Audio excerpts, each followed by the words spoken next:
Mm. Bum, bum, bum, bum, bum, bum, bum, bum, bum, bum, bum, bum, bum. Bum, bum, bum. Welcome, welcome, welcome. Flab joined. Hey, Flab, what's shaking? Love the name. Tobias, what's happening? Tobias, I gave you a irregular role on Discord, on the AI Salon Discord, and created there's a irregulars channel in there now. Yay! What's happening? I didn't know the Mrs.'s Discord handle, so I need to figure out everyone's Discord handles. Well, welcome. Happy Friday night. Man, so much has happened today. I thought I was going to have my car towed and replace the electrical system, and none of that happened. Turned out to be a shorted out battery. So, got a new battery, and the car runs like a champ. It runs like a champ. I felt like a regular old testosterone-filled man working on the car, popping out the old battery, tossing in a new one. It's fantastic. Yeah, I know. Are you okay, Farmer, in Discord as well? Okay, Farmer? Digging that turtle shield. Yeah, Togas did that. Togas, who's in here, he's an irregular. his English language is irregular, too. He's French. What's cool, though, is he and I have been starting to send messages back and forth. I'll send it in French. I have ChatGPT write the French for me, so he can write in his native tongue, and I can write in mine. It's kind of cool. It's hard to break the habit, though. Awesome about the car. Yeah, what a relief. Yeah, exactly. Yeah, that was a bit of a nightmare. It was freaky, man. It was like I was possessed. Relays going off. Wait, it's hot in here. Hang on.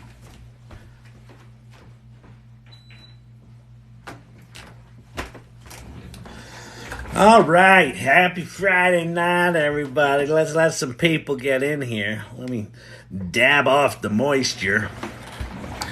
There's the jet engine. Oh, yeah, New York City. I miss my New York. I miss my New York. What do I have? Oh, I have food all over me. Hang on a second.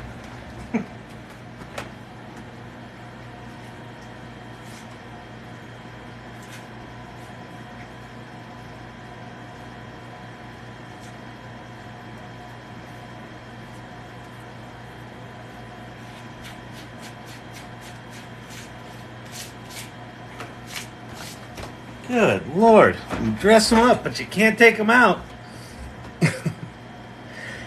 All right. Okay.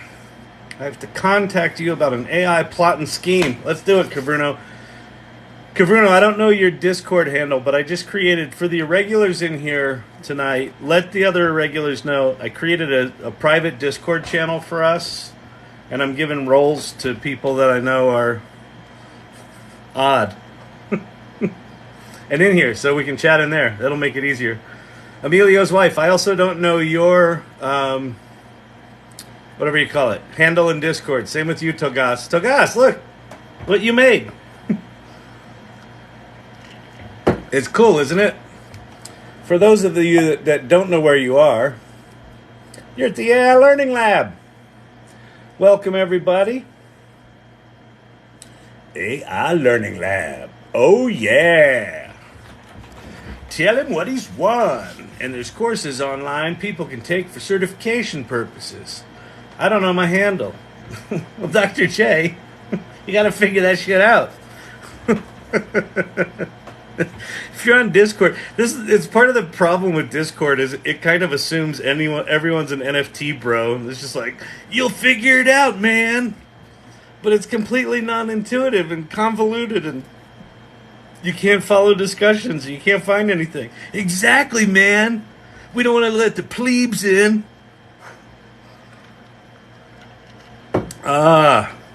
Fantastic, Bob. Tell him what he's won.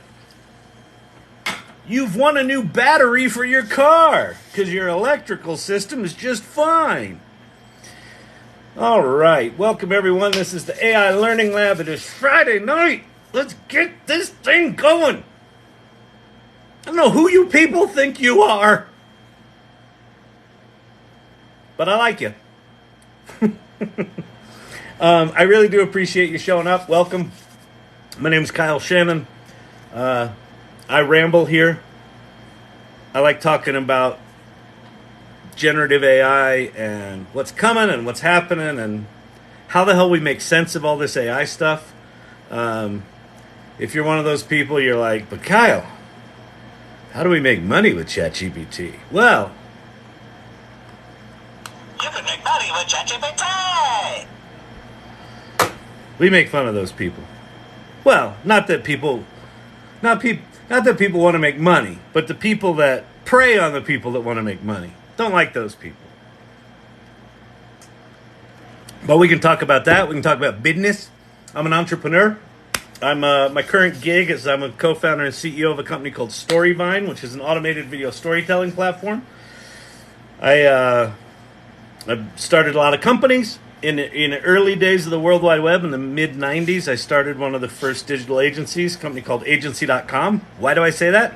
Because, A, it's kind of cool, but more importantly, the early days of the World Wide Web are very, very, this AI stuff's feeling very, very familiar to the early days of the web. And that was pretty transformative, and I think this stuff's going to be even more transformative. The other thing that I'll do here is, if you're like, yeah, but Kyle, I don't know where to start. Everyone's been talking about AI, and I would like to get into AI, but I don't know where to start, Kyle. What do I do? What do I do? Well, we're going to take care of that. We're going to tell you what to do. If you have questions, comments, thoughts, clever trolls, just don't put in a dumb troll, because we'll make fun of you. The irregulars will take you down. I'll take you down. What's a clever troll, you might ask? Well, a clever troll is one that seems at first like a compliment. And then the more you read it, you're like, huh, that kind of stings. Thank you for the hearty heart. Yeah. So, if you're an irregular, have at it. Start tapping the screen. Get your automated screen tappers out. Let the games begin. All right, let's jump in here and talk about some of this stuff. So, if you have not played with ChatGPT, it is my contention that everyone on the planet right now that uses computers in any way deserves to play with these tools long enough to have what I call your Kevin McAllister moment. Remember Home Alone? Because somewhere between 5 minutes in and, I don't know, an hour or two in, you will ask this thing to do something for you, and it will blow your fucking mind. Oh, I also swear, and I also make stupid voices and act like an idiot. And if you want to know what my qualifications are, none of them make sense. So, oh, there's the Champy. Champy! So this thing will do something at some point that will make you realize, holy crap, this is something different. And that's what these things are. So this is the official ChatGPT website. Claude and Bing are also things you can play with, but if you're brand new, just start here. And then if you really don't know what to do there, and you've heard people talk about prompting and prompt engineering and all this crap, just go to prompts.chat, that thing down there. It's just a document. I'm not affiliated with any of these, so if you don't do it, it's no skin off my back. But I think it is worth your while. And just go to prompts.chat. That'll teach you how to talk to these things. It'll give you a lot of ideas for what you can do with them. And then I got lots of other stuff we can talk about. And why don't you pop some questions in?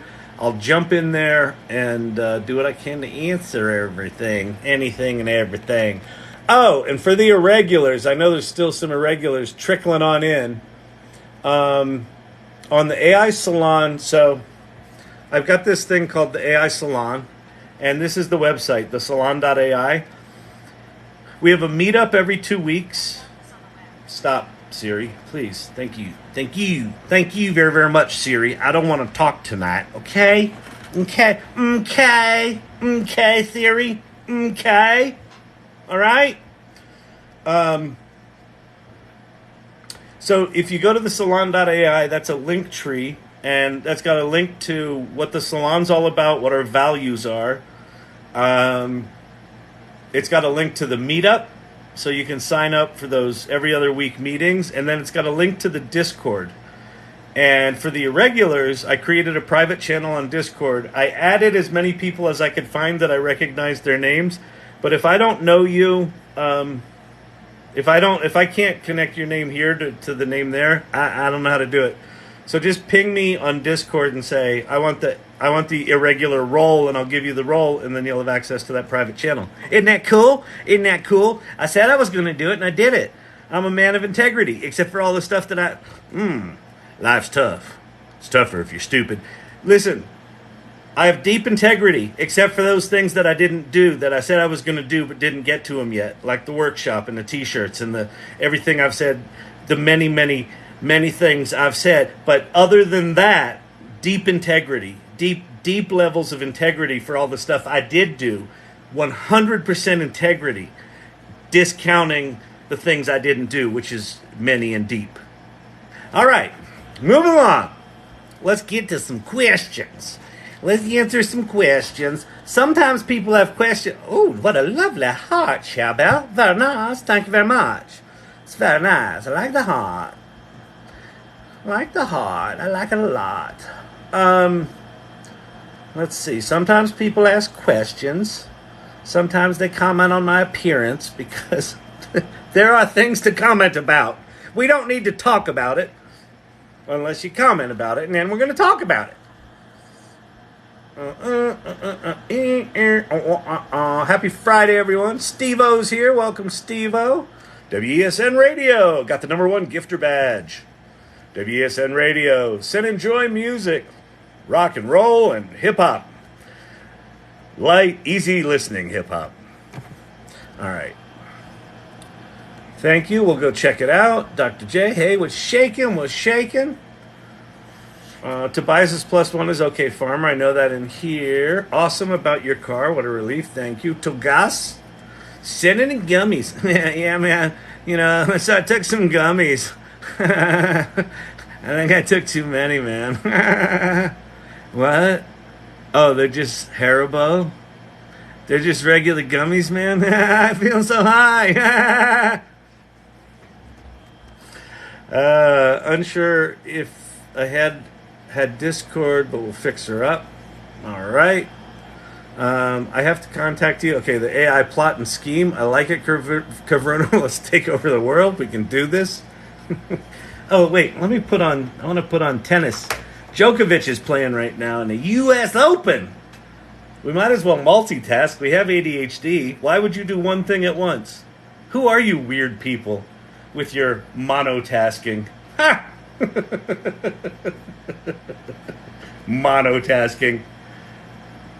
All right, let's see. All right, there we go. Coco Gauff just won. Coco Gauff? Yeah. No. Is it Gauff? Yeah. I don't forget. I think. I don't want to miss the end. Perfect. Are there courses online one can take for certification purposes? There are starting to be some. Here's the deal about workshops and learning right now. And I know folks in here want me to do a workshop. I'm going to do a workshop at some point. I'm probably going to work on it this weekend. Any certification you get right now, any course that you take right now, anything that you teach yourself right now is likely going to be irrelevant in 4 months.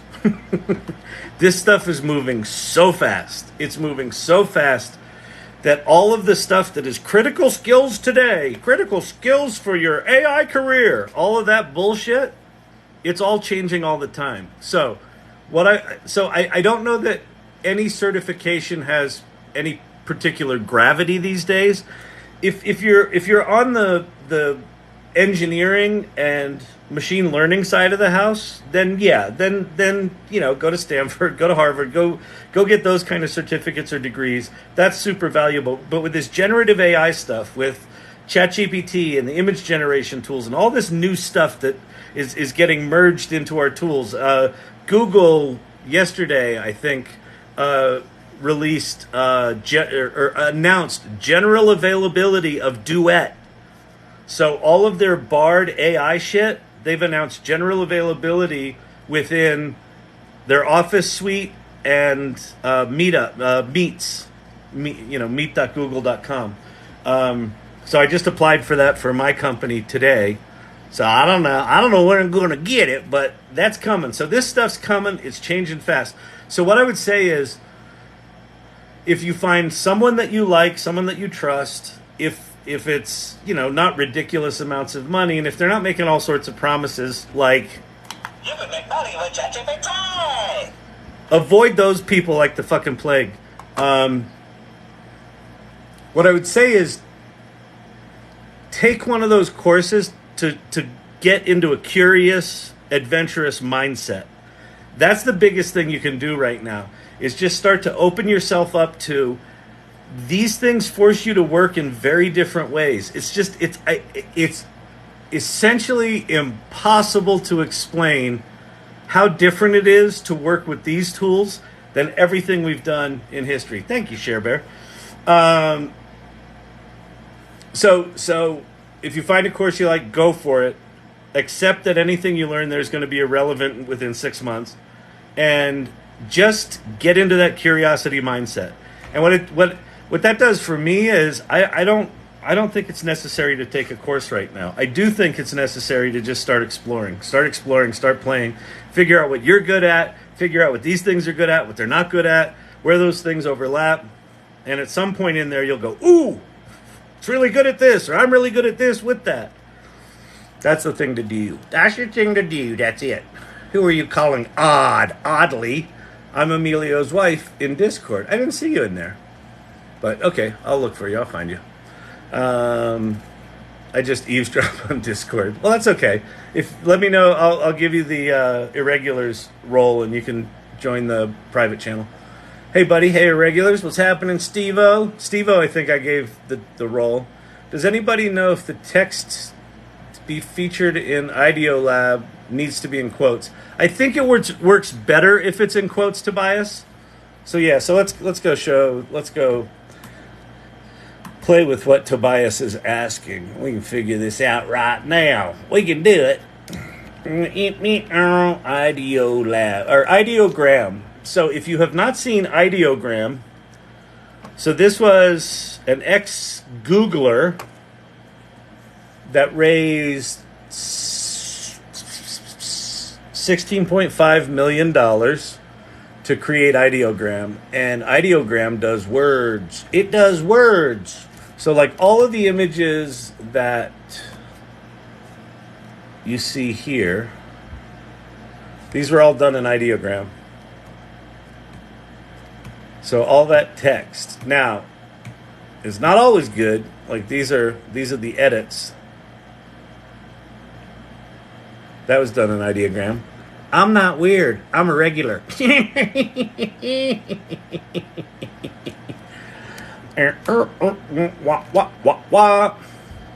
All right, so let's copy this dinosaur here. So what you can do in ideogram is you can just click on any image. You can see the whole prompt right there. You can also remix it, so I can just use this as the base image and then do iterations of that. But I'm going to go ahead and copy the prompt and paste in a new one. Let's see, an outline vector, black and white cartoon. This is going to be turtle. Wait, zombie turtle. Zombie turtle. That's an inside joke, but if you hang out here long enough, you'll see what the hell we're talking about. It's very clever. Oh, we're clever in here. Sticker, adorable and cute kawaii outline vector graphics written, and then quote marks, I love music. So yeah, in quotes, Tobias. So I'm going to put, I'm irregular.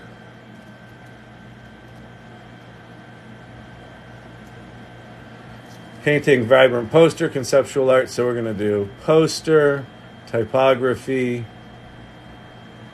We'll go illustration, vibrant. That's good. All right. And then we're going to go, do we want it square? Yeah, we'll do square. Generate. And then we hopefully will see some words that are what we want it to say. Now, if you've ever tried to make words in Stable Diffusion or Midjourney, almost impossible. There's one exception to that, the Doodle Draw on clipdrop.co, which is also Stable Diffusion. It does letters pretty well, but not as well as this thing does. All right, so there's some irregulars. I'm irregular. I'm relgular. Oh, it's good. So you can come in. So if you get something, this is pretty close. So we'll play with this one. Let me see. We'll just remix this one and see if we can get it to. Let's get rid of painting and poster. Oh, and conceptual art. Let's just do those three. All right. Let's see if this gets us any better. I haven't played with this enough to really know what are the things that are better at making this stuff work. That one looks close. That one actually, no, not quite. They're all close. I'm irregular. I'm irregular. I'm irregular. Look, we got one. Yay! Yay, we did it! You win. Yay, I like turtles. I like turtles. I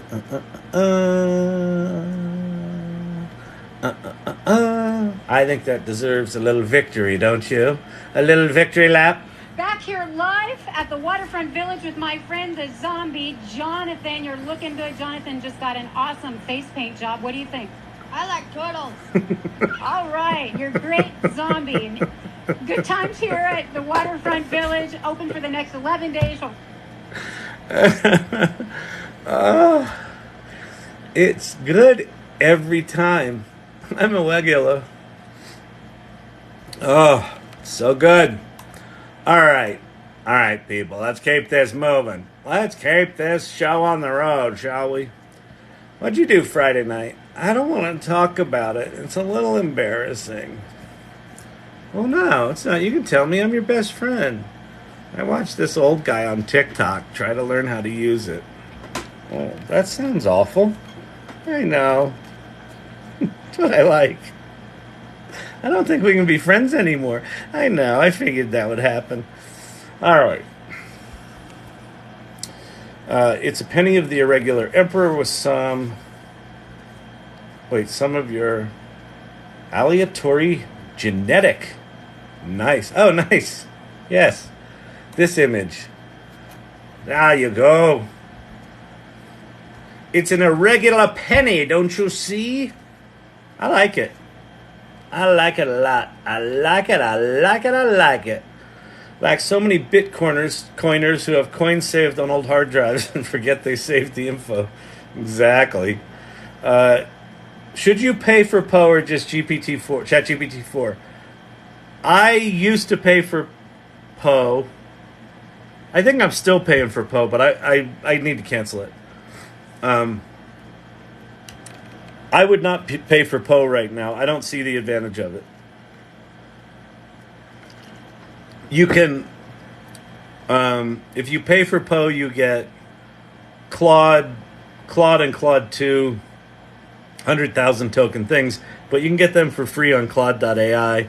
The bot maker you can use for free even if you don't pay. So, I wouldn't pay for Poe. This thing's going to start charging soon, I would imagine. They're going to be free for a while because they want to get a bunch of users. But I pay for Midjourney.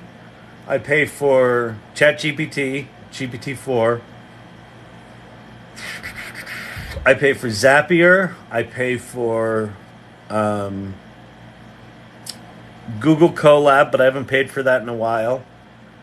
I'm probably going to pay for Teams at work because most of my pharma clients use Teams, and it's going to get some AI stuff pretty soon. We pay for Google work stuff like the Office suite. I think that's about it. Oh, I pay for 11 Labs and D-ID for the voice, the synthetic voice and the animated people sort of thing. So those are the things I pay for. I wouldn't pay for Poe.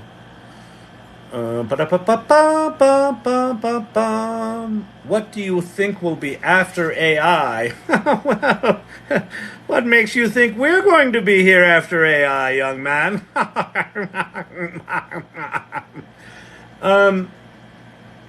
So I don't know that there's an after AI. I think AI is a profound shift in how we use computers, how we communicate, how we create.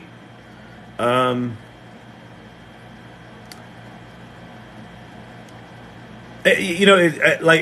almost feel like the question is kind of the equivalent of,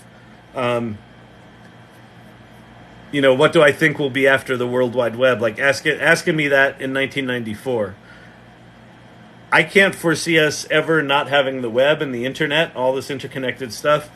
I can't ever see us not having, some flavor of ChatGPT. And it's not even ChatGPT. That's like, I actually feel ChatGPT is kind of it is by definition a limiting name. Right, because it kind of implies this, right? You type in words like a Google search and you get back text. These things are very, very quickly going to get they're going to get multimodal. You'll be able to talk into them, put images into them, shoot live video into them, pull all that stuff out, music out. It's going to be as ubiquitous as IP, Internet Protocol. It's going to be everywhere. It's going to be, all software is going to have this layer, this veneer of magic. It's like literal fucking pixie dust sitting on top of all of these complex systems that we've spent the past 70 or 80 years building. And then this magic pixie dust is going to make it easy, fun. It's going to automate the boring shit. It's going to make, everything easier. And so I don't think there is life after AI. I think there's just different levels of it. When the World Wide Web first came out, it was very, very simple. You couldn't even center images. You want to see something cool? This was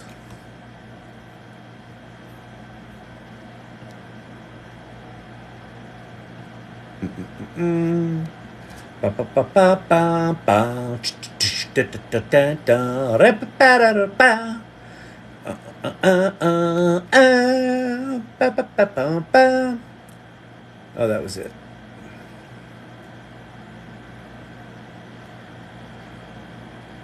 So,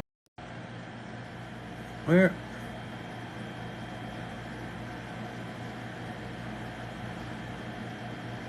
Why can I not? Oh, I see. There we go. This was the first homepage of an online zine I did in 1994 called Urban Desires. So it's just white background, black text with blue hyperlinks, and the cover of the magazine, which was that, but you had to click on it to get to it. The cover of the magazine was left justified because the center tag didn't work on images.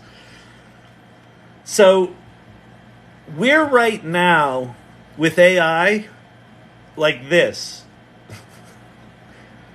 So if you think about the internet today and like how sophisticated it is on your phone and how sophisticated it is, and we've got streaming services and we've got YouTube and we've got social networks and we've got streaming services, and we've got YouTube, and we've got social networks, and we got all that shit. None of that existed. It was this.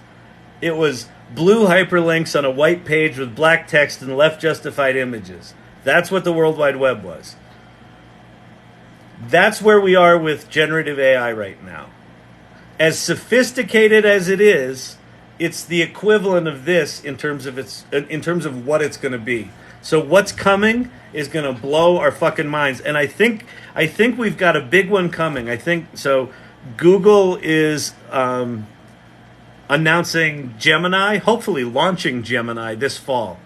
So they've got their Bard thing, right? The new model is called Gemini. It's multimodal, from what I understand. And they're claiming it's 5 times better than ChatGPT. Now, Sam Altman goes, that's just the marketing team. And Sam Altman's right, but what does Google have? Well, Google's got everything we've fucking searched for and done and written for the past 20 years. They've got YouTube. They've got all the data. They've got the entire fucking web indexed. So the depth of the data that they've got is, I can only imagine, it is beyond our ability to comprehend how far beyond our comprehension it is. So, now, what's the challenge with Google? They're Google. They're engineering heavy and humanities light, right? OpenAI has more of a feeling kind of like Apple did in the early days, where it's this balance of arts and arts and sciences, right? Google, all science, very little art, right? These are large language models, so that's a humanity. So we'll see. So they can screw it up, and they've had some pretty embarrassingly bad technology for the beginning part of this year, but it's gotten better. So big stuff is coming, but this is where we are. So if you weren't around to see the internet when it looked like this, that's what it looked like, and that's what here's what it sounded like when I made the first issue of Urban Desires. So I was living in an apartment in Brooklyn. And, I came up with this. I was super happy about it. I'm like, how do I get it on the internet? And someone sent me back a note, and they said, there's this computer in California. Here's the phone number for it. You got to stick your files there. It was an internet server. And so this is what it sounded like when I called that computer.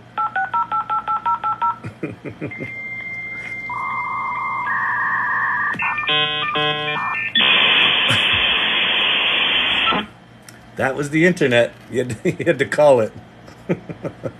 And they charged you by the minute. It was fucking awful. You kids these days, you don't appreciate what we went through. You have no idea. None. You little whippersnappers. Ingrates. Get off my lawn. So anyway, that was a long answer to your question, Rocky 14,000. But if I talk French Canadian, it'll be worse. Oh, Togas getting in the digs to Canada. I like it. It's solid. Troll the northern border. Kyle gets behind on questions, so irregulars will help answer questions too. That is true. Thank you, Cavruno, for doing that. Oh, I'm 99 questions behind already. Let's see. I'm just going to keep going how I'm going. I'm just going to keep answering questions. So I'm more than 99 questions behind. So if you're a bitter type, and listen, I relate. Bitter? You betcha. Us Gen Xers, we're a little... Just right there. It's always right there. So if you're like that too, and you're like, why won't he answer my questions? I'm special. I will, but you got to be patient. And if it is mystifying you why all of these hearts are flying up the screen, it mystifies me too. But here's what we've learned. The irregulars, the ones who show up to these lives regularly, they get bored. They have ADD. This is a whole crowd. There's some neurospiciness going on with everything about this. And so they get bored, and so they try to top themselves in terms of how many likes we get. So that's what that is. So I'll get to your question. Just pour yourself a whiskey, sit back, watch Djokovic. He's behind, but he's Djokovic. You know he's going to fucking turn it around. All right, Champ. Yeah, Champ's back. Well, Champ's fat and taking a well-deserved rest after all of that eating. Damn it. I just snarfed seltzer in my eye. You can't make fat dog jokes and not expect to laugh. You can't. Claude is really good, but sometimes doesn't work. I know. Well, so all of these things. So here, the reason that I have, I haven't talked about all the different things. Let me do this. I think it's good. A good level setting for the folks that are here. Okay. If you're brand new to generative AI, if you've not played with ChatGPT, there's no shame here. But damn it, get thee to a nunnery right now. Get thee to chat.openai.com. That's the official ChatGPT website, and start playing. And you're like, but Kyle, what do? I don't know what to do. Just tell it to write you a country song about a fat dog. And just watch what it does. And then try to stump it and just watch what it does. And then download prompts.chat, or don't download it. Go to prompts.chat. It's a document, and it'll teach you how to talk to these things, how they work, what they are, how to talk to them. It's a really powerful document, and then it's just a good starting off point. So ChatGPT is really good. GPT-4, the one you pay for, is the best of them out there. It's possible Gemini comes along and knocks them off the hill, but right now it's the best. It's also got this thing called Advanced Data Analytics, used to be called Code Interpreter, that is fucking mind-blowing. So that's that. Bing is Microsoft's offering of ChatGPT-4. It's connected to the internet. It can make images. It can read images. And it's got too many safety guardrails on it, so it annoys the shit out of me, but it is connected to the internet. Claude is Anthropic's competitor to ChatGPT. The big selling point with Claude is it's got a 100,000 token context window. And you're like, but Kyle, what's that mean? Doesn't really fucking matter. What it means is geeks count tokens and humans count words. So it's about 75,000 words. It's got a window of about 75,000 words it can process in any given conversation. So like instantly. So you could paste in a 50,000 word novel into Claude and tell it to write you an epilogue for that novel, and it will. And you could say, write an epilogue for this and keep it in the tone of the novel. Or, write it in the first person of the protagonist that's in the third person in the novel, or whatever it might be. All right. Oh, so that's that. And yeah, Claude sometimes doesn't work. So these three I consider kind of my three go-tos. I'm kind of on the edge of flipping out Bing for Bard, because I think Bard is a little more useful than Bing. The safety guardrails on Bing just annoy the shit out of me.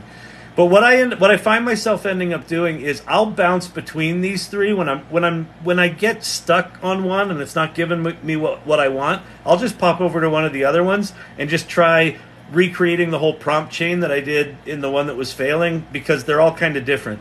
So that's a good way to play with these. These four are four other options. So Bard, that's the one I mentioned, that's Google's. Labs.perplexity is good for research and citations. Perplexity.ai is good for research and citations. Labs.perplexity is their hosting Meta's Llama model for all of us just to play with. So that's the open source model that Meta put out. There's Code Llama and then 3 flavors of Llama 2 there, and you can play with them for free. And if you like them, you can go make your own servers and do all sorts of happy horse shit. And then Pi.ai is Chatty GPT. It's a conversational chatbot. So if you put it in voice mode and talk to it, it's kind of mind blowing. And then Poe is you can play with different models there. You can create bots and things like that. All right, so that's that. And then on the image front, these are the biggies that I think are worth your attention on the image front. Midjourney is the best, but it doesn't do text. Ideogram is not great with images. It's kind of like Stable Diffusion was a year ago, or DALL-E is today. It's not great, but it can do letters. It can do words. All of this stuff, all of these words were done in ideogram. Okay?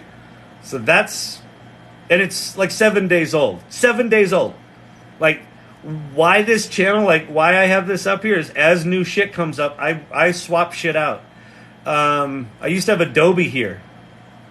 A 7-day-old company booted Adobe off my list. Leonardo and ClipDrop are from Stable Diffusion. Well, ClipDrop is from Stable Diffusion, and then Leonardo is a web front end in front of Stable Diffusion. And so if you're geeky, go play with Stable Diffusion and Automatic 1111. These are the non-geeky options. And then the prompt book is a thing that'll teach you how to talk to these image tools, and Futurepedia is a big old list of stuff. Okay? All right. I don't know what that was about. There was some sort of message there.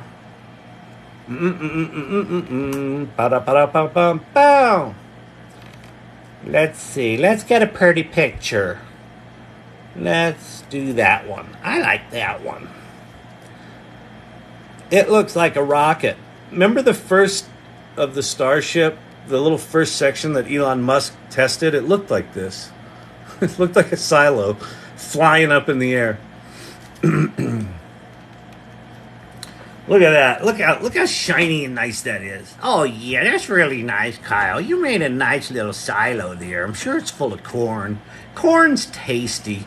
No love for Bard? Yeah, I just love Bard. Yeah, Pate. Bard's on the list. Now, they're second on the list. You know what, Pate, in honor of you, what we're going to do right now?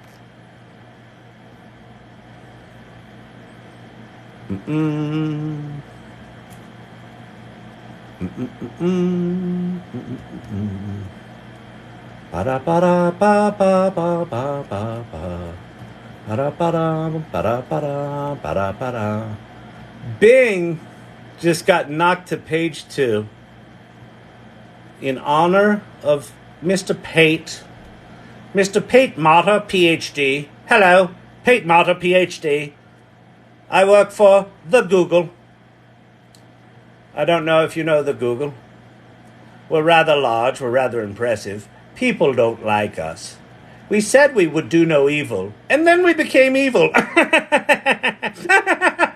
Anyway, we don't like to talk about that. It's not in the corporate handbook says we should not acknowledge that reality. But I think the reality of my experience with this shit. Oh, because is there something over here? Oh yeah. AI. What is going on? Huh, weird, whatever. So we got Claude. So I still think Bard's third. I think Claude out impresses Bard, but Bard makes the top 3. How's that? Does that work? I think that works.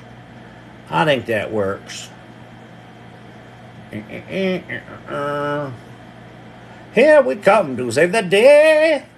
All right, Pate, I hope you're still here and you got to see the real-time interaction where ye old Bard made the top 3. I'm kind of doing that in anticipation of Gemini, so Gemini better not suck. Because I've heard Google now on multiple occasions go, there's big stuff coming out, and then they put out something embarrassing. So let's not do that. But I think that's right. I think this is right. And Bing is relegated to the kids' table. All right, there you go.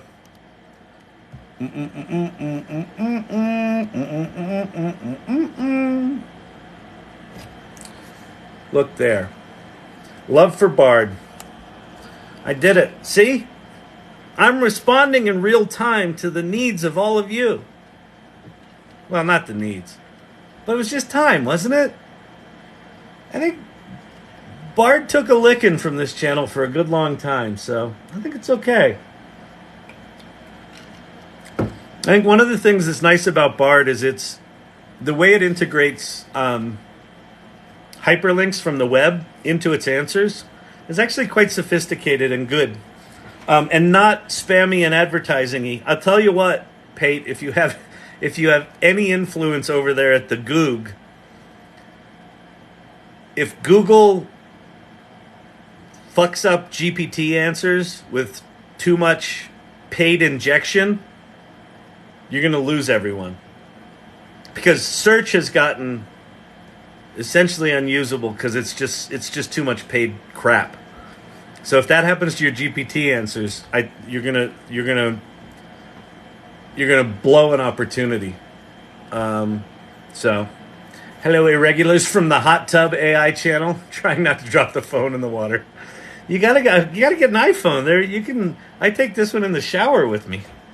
Although it is disconcerting because with the touch screen, when water droplets hit the touch screen, it sometimes does shit on the interface. So sometimes it'll turn on the camera. It'll like flip the camera, and I'm watch myself there in the camera like it's not pretty. just trying to watch TikTok. Oh, that's funny. Recovering from back surgery, but God, can't miss Kyle. Oh, Tobias, I'm so sorry. Back surgery is no fucking joke. I get the bad back every now and again. Oh, miserable. Hey, Kyle, I'm continuing with your training here. Here comes the cowboy hat. Thank you. I know, it's good. I'm getting better. I don't fumble as much when the cowboy hat comes on. Yeah, life's tough. It's tougher if you're stupid. God, see, it's just too short. I'll get there. I'll get a full line in. Life's tough. It's tougher if you're stupid. Is that the quote? I think that's the quote. Let's go find out. ADD moment. Hold. John. Dang it. I wasn't looking. Wayne. Life's tough? Yeah.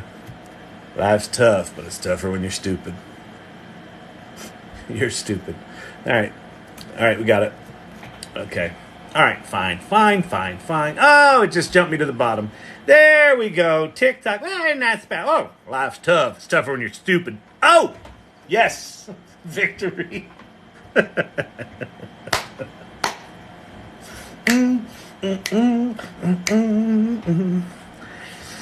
I don't like to brag, but oh, thank you very much for the butterflies, Ted Looks. Ted Looks, tell me butterflies. I feel so light and fluffy. It feels like marshmallow. Oh, Djokovic lost set number 1. All right, Joker. Get your head on. Get your head screwed on. He's playing another Serbian. I think I got a splinter. Dang it. Duet. Brother 52. Wait, I want to find a decent way to get my students to cite GPT in their submitted work. Duet could be a way. Bard is good for, it's connected to the internet. Bing is connected to the internet. Both of them do citations. Be careful with them. They still hallucinate. Even though they're connected to the internet and you're like, give me some citations. You got to click on the shit. If it gives you a citation, make sure it exists. The one that I think is potentially interesting for your students is perplexity.ai, but I don't know that it's free. Not labs.perplexity.ai, but just go to perplexity.ai because you can limit it. You can say, I just want you to search Wikipedia or this or that. You can kind of limit your searches. You can focus it on certain parts of the internet. It's not really a chat GPT-like thing. It's somewhere between search and GPT. I don't quite get it yet. I just haven't spent enough time with it. But that might be an option. So I would say Bing, Bard, and Perplexity are 3 to explore for students doing citations. There's a woman on TikTok. Her name's Gibson, like I am Gibson. She's an English teacher. She's got glasses. She's super sweet. And she kind of dove into the ChatGPT thing way back in December or January of last year. And she just did a video and talked about, for her senior English class, she's bringing ChatGPT into the classroom, like full on into the classroom. And there's 2 projects that seniors have to do for the semester or for the year. One of them is write a paper with ChatGPT, and one of them is write a paper without it. And then, the whole thing is going to be them using critical thinking, back to critical thinking, to determine what was ChatGPT good at, what wasn't it good at. How did you prompt it in such a way to get better results? Just, right? Using the critical thinking. And then how did that change how you wrote the regular paper? So if you haven't found her, search for Gibson. I think her name is like I am Gibson, or Gibson is here, or it's some weird thing like that. But just look up English teacher ChatGPT and you'll probably find her. She's great. Duet could be another option if your school has the Google Office suite and Google grants it to you. Like, I don't know how long their backlog is to grant that. You actually have to ask them to give you free access. But that could be something, because then it's built into sheets and docs and the slides, whatever they call their presentation software. So I found Claude to be easy to work with, but gives a lot of inaccurate information. Yep, it does. All of them do, Lunashtick. There's no... The only thing that gets close is when you take a source document and analyze it. So if you go into Code Interpreter or Advanced Data Analytics, or if you use a plugin on a PDF, or if you're in Claude and you copy and paste a big long document and then ask it questions about the document, it tends to be really good at that. It doesn't seem to hallucinate too much when it just has a clear source file. But anything you're asking kind of the general internet, it will get pretty hallucinating. The thing that helps that is, if you haven't gone to prompts.chat, just go there and, the persona things where you tell ChatGPT to act like a certain thing and respond in a certain way and have back and forth conversations with it. The more sort of context you can round out to give it to narrow its data set, the better it seems to get. So that may be a tip. But yeah, all of these things right now, again, back to my idea of, generative AI today is like web pages were in 1994. They're just janky pieces of shit right now. So you have to act accordingly. And, humans are still very, very necessary with these tools. It's funny though, like a lot of times I'll hear people talk about, they hallucinate, and, we're going to always need humans. It'll never be able to write as good as we do. I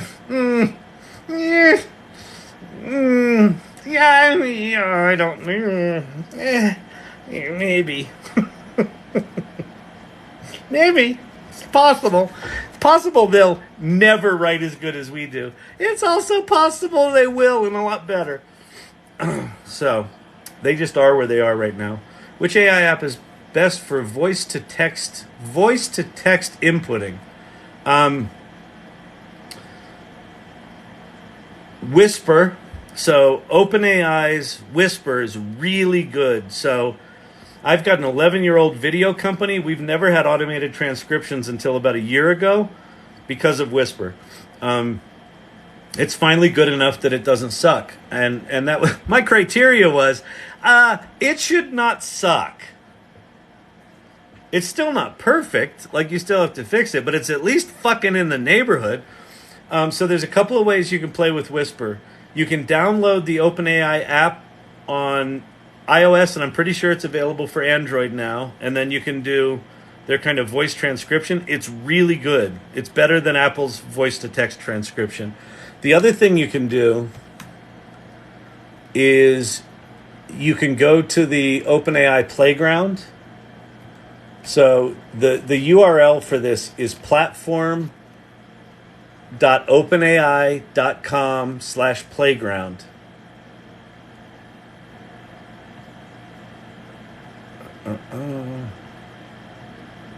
Oh, that's funny. It doesn't exist in the chat interface.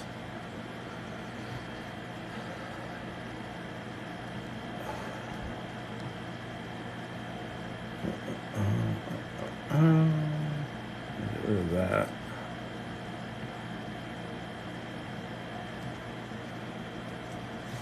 All right. So this is OpenAI's playground. So this is where developers come to play. Hang on, sorry. So platform.openai.com/playground, and then this is where you come. And then over on the right hand side, these are the different modes you can put it in. It defaults now to chat mode, where you've got kind of a system message, like I want you to act like a screenwriter. And then over here is where you do your prompt engineering. If you flip this to complete instead of chat, it's the old way ChatGPT used to be. In the upper right hand corner, there's a little microphone, and if you click that microphone, you can upload audio files, and it will generate the text of them. Now they can't be super long, so you might need to chop it up into bits. But this is Whisper. And you can access Whisper, I'm pretty sure, from Zapier, things like that. So here or in the OpenAI app. There are probably some others, but this one's just really, really good. This is the first one that I've seen that it doesn't suck, because they're all a little special. They're all a little special. They're what I would call neuroatypical. They all purport to be fantastical. And then you use them and you're like, I'm sorry, is this a piece of poo-poo or is it me? And most of them are a piece of poo-poo. That's a technical term here at the AI Learning Lab.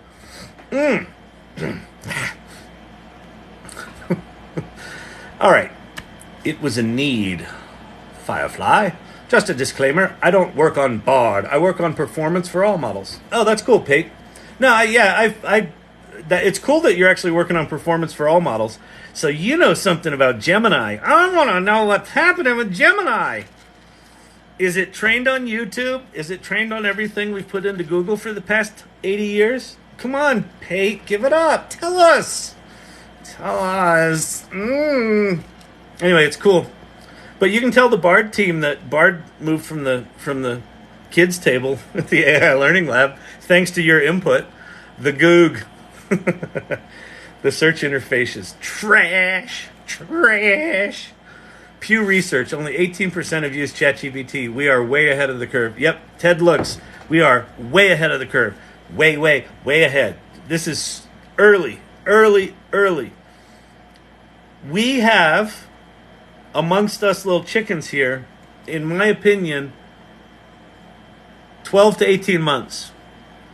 Where you can kind of dick around, experiment, learn, and you have to because the tools are so raw right now. That's just the deal. There's so much opportunity for anyone that all you have to do right now is be curious and adventurous and start playing and start talking about what you're doing. Tell people what you're doing. Lunashtick from in here, if you're still in here, Lunashtick, I was flipping through TikTok today, and there was Lunashtick, and she's like, hey, have you heard of ChatGPT? If you haven't, and she's got a comedy audience, right? Or I don't know quite what her audience is, but it's like, it ain't a ChatGPT audience. And she's like, if you don't know about this, I'm going to tell it to you, straight from a writer's perspective. And she's putting it out there like, it's a big deal. It's a big deal to do that. And so that was really cool, seeing that. And it was her first one, and she's like, I'm going to do more. Like, it's going to be a whole series. I'm going to tell you what this shit's all about. The opportunities, like both professionally and personally for all of us by playing early they're going to be massive. Because you're going to be aware, I'm going to be aware of when new stuff comes. Like, here's the deal. if you know how limited these things are, if you know what the limitations are, you know what you want it to do. Like, for example, Midjourney was fucking amazing. And you know what everyone always asked me? Oh, could you make it say my business here? And I was always like, well, no, because it's just, that's kind of where we are right now. Like, there was this apology. So, like, one of the things Midjourney people all wanted was text. And then Ideogram comes along and bang, there's text. So we're going to be in that place where we know the stuff that when it comes, how big a deal it's going to be. And you'll be able to pounce on it. Thank you, AI videos. I like pizza. I love me some good pizza. But I live in fucking Denver. Ask me how the pizza is in Denver.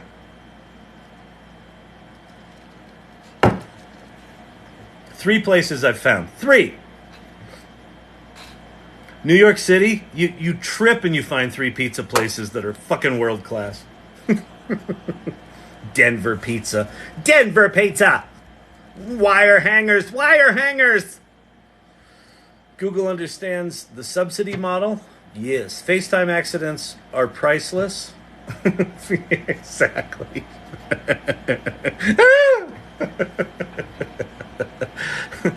This channel is addictive. Sorry, Firefly. I know.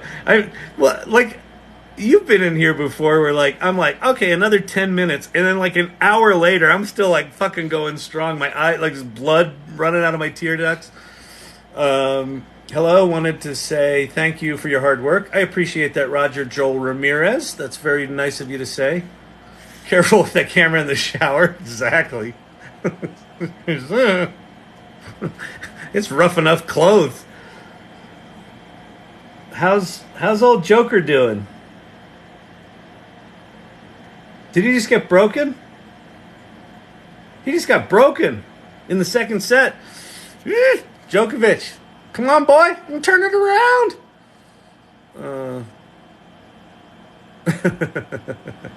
All right. I tried Claude out today. It's so incredibly sensitive in terms of what it seems is inappropriate. So Tech Audit TV,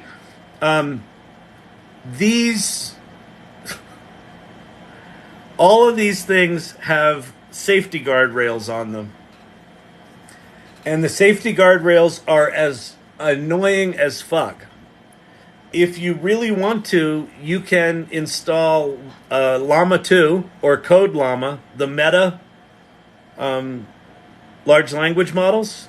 You can install them on your own servers with no guardrails. A buddy of mine installed Llama 2 70 billion parameter as a Slack bot on his company's Slack channel with no guardrails. And his experiment is he's taking all of the conversations in Slack and embedding them and putting them into a vector database and fine-tuning the bot on all the conversations. He wants it basically to become one of them. And he said it's absolute insanity. He said it cusses all the time, uncomfortably so, really bad, really awkward. He says about every 3 days, it just changes personalities. The other day, he said it started speaking Spanish for 3 hours. He said no matter what they did, they couldn't get it to not speak Spanish. So if you don't ask a question you don't want to know the answer to. But yeah, Bing especially is just so oversensitive to what you're allowed to say and what you're not allowed to say. And if you get smarmy with it, it gets even worse. It's wow, I guess we're a little too upset to talk then, aren't we? We're just going to go ahead and start this conversation over. It's Bing is like the church lady. Bing is like the church lady of GPTs.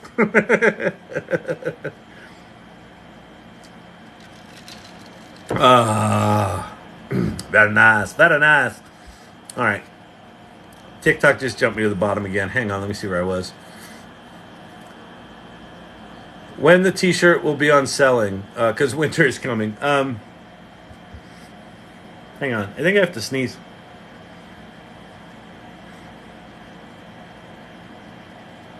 Maybe not.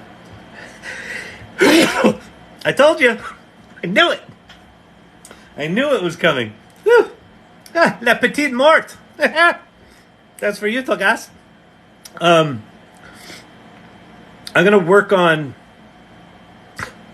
I'm going to work on the workshop and the t-shirt thing tomorrow. So hopefully I'll have something up. All right. Sneeze about took me out.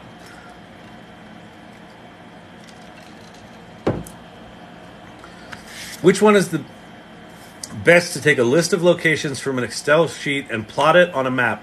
Oh, Brandon, you're going to love this. Brandon's going to love this. He's going to love it. Listen, we're going to go to a site called Kaggle.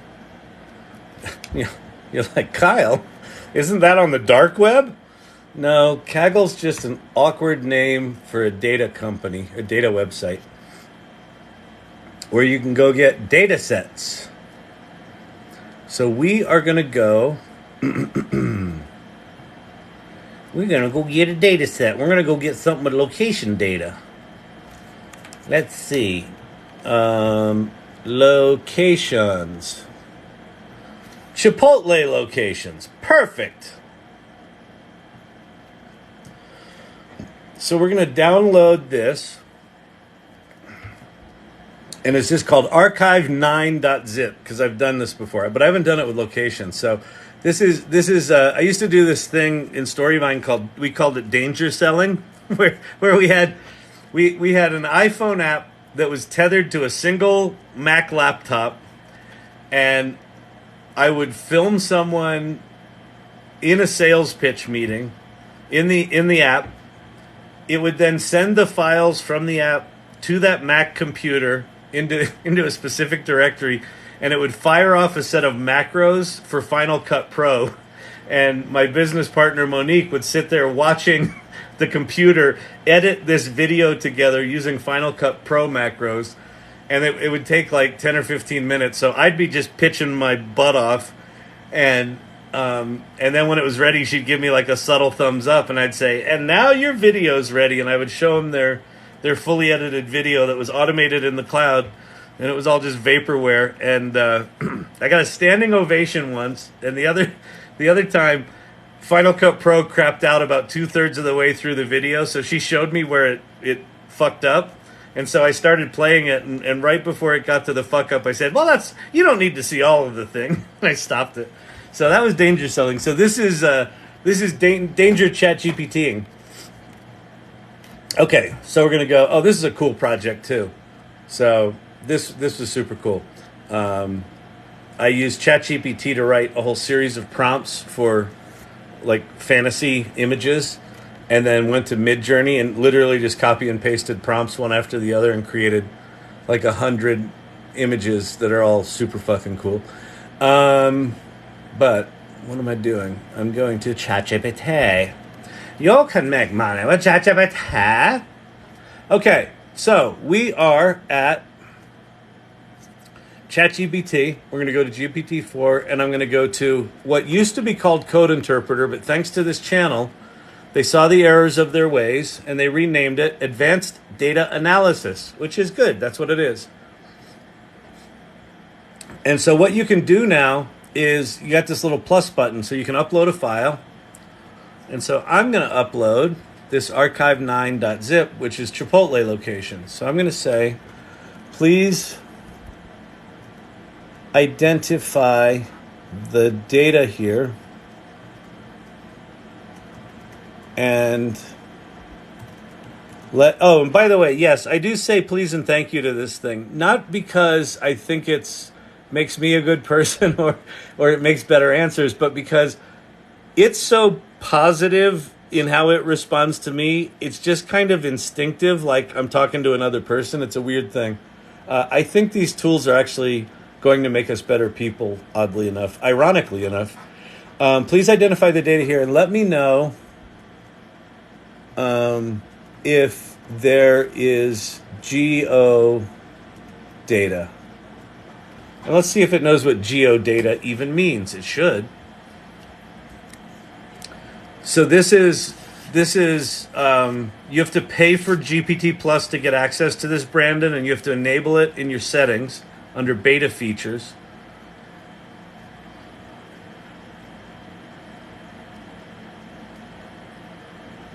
So what it did there, so the first thing it did, it said, all right, first I'll unzip the file. So what advanced data analysis does, when you launch a chat, it's actually spinning up a virtual machine in OpenAI's servers somewhere, and it's got access to a Python library.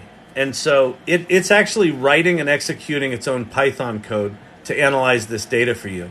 So the first thing it does is it imports two libraries to unzip the file, and then it unzips it, figures out what's in it. So then it said the presence of JSON with the name suggesting U.S. states hints at potential geodata. So it knows what geodata is. I'll take a look at the first few rows of the Chipotle store's CSV file. And it's got state, location, address, latitude, longitude. The presence of lat-long columns indicates the CSV file contains geodata. Next, I'll inspect the structure of the U.S. states file to see how it goes. Type features. Okay, from the sample data, the geometry section contains coordinates.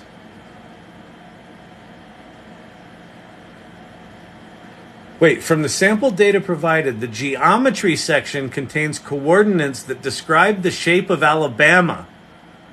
So it's determined in this file, it's got the shape of states, indicating that this is geodata representing the boundaries of U.S. states. Holy shit. That's amazing. Would you like any further analysis or visualizations based on the data? Yes, please. Can you create a map of the United States with the Chipotle locations represented as flashing stars on a dark blue background? Let's see. Certainly, here's the plan. Use the base map of the United States with a dark blue theme. Place the Chipotle stores locations on the map, represent the store locations as flashing stars. Let's create the visualization. So it's working.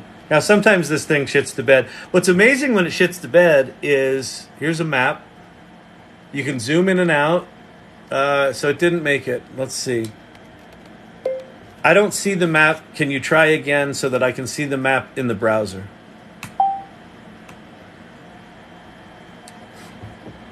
I apologize for the inconvenience. Instead, I'll wait. Displaying interactive maps directly in this environment can sometimes be problematic. Instead, I'll generate an HTML file of the map, and you can download and open with your web browser. So let's see if that worked. Download and open the map. Open file. There you go. Now, are they stars? No. Wait, are they? They didn't quite get it right, but there's all your Chipotle locations. Map, put on a map. Code written by. Let's go to the videotape. Let's go to the let's go to the file.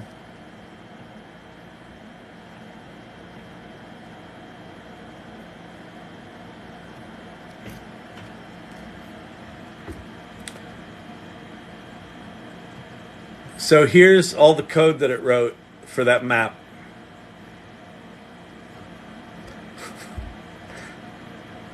So this is taking all the location data from the JSON that knows the shape of the states, the Latin longitude of the Chipotle stores from two different files, and it wrote all of this code to make that map of the United States. Now, I don't know fucking data analysis, but for me, this is one of these. This is like a Kevin McAllister moment. Look at the amount of code. And what did this take? 30 seconds to generate the code? fucking insane. It's fucking insane. It's nuts. It's nuts. It's nuts, I tell you. It's nuts, I tell you. It's just cuckoo. It's cuckoo. It's cuckoo. If you're like sitting on the sidelines going, yeah, ChatGPT's whatever, man. This is some major fucking shit. Some major shit. Pay attention. Dig in. Get curious. Doesn't just do code. It does pictures. It does audio. It does animations. It does film. It does words. It does writing. It does research. Does it do it all perfectly? Fuck no. It's horrible. These are janky pieces of shit. TM. TM AI Learning Lab. 2023. State of Generative AI. Janky pieces of profoundly remarkable shit.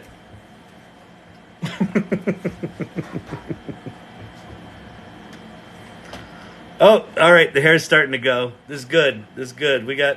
See, the problem is I wear 3 toupees. I braid my toupees together, and sometimes the braid falls apart, and that's kind of what we got going on tonight. All right. So I hope that helped there, Brandon G. Like take a list of locations and plot it on a shareable map. You mean like we just did, Brandon? ChatGPT will do that for you. Voice to text. I use vid to text. Oh, okay, good, Vicky. I don't know that one. Cool. Listen to Vicky. How is Whisper compared to something like Rev? I don't know Rev. Sorry. Rev might be really good. Rev might be using Whisper on the back end, because Whisper's just, you know, the why I showed it to you in the playground is they're giving you access to it as a developer tool. So it's possible that Rev is using Whisper, but I don't know. They might have their own thing as well. I've heard of them, but I just haven't used them. Do you think you can ask GPT acting as a communication way with someone you share an ID? Not right now, but it sounds like ChatGPT Enterprise, they're going to have a prompt library. So you'll be able to share your prompts amongst people.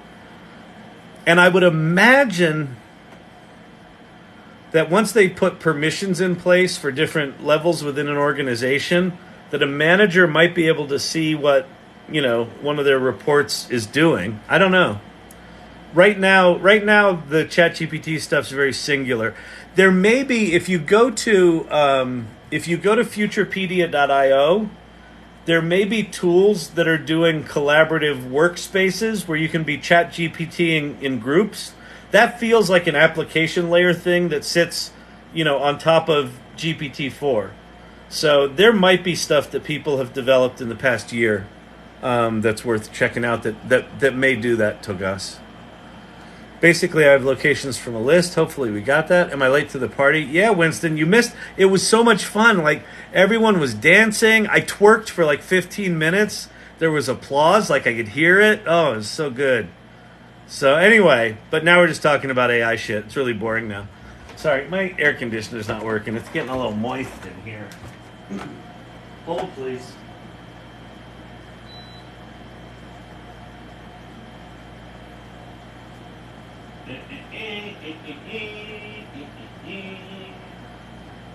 Come on.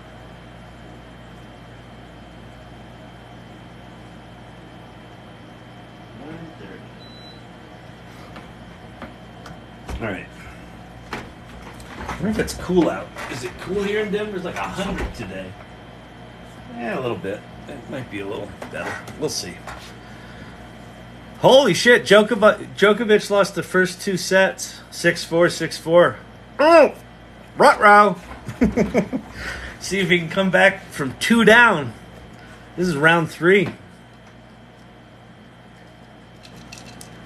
Started out the 3rd set with an ace. That's promising. All right. Is it free? Is what free? What was I showing? It might be. I don't remember what I was showing.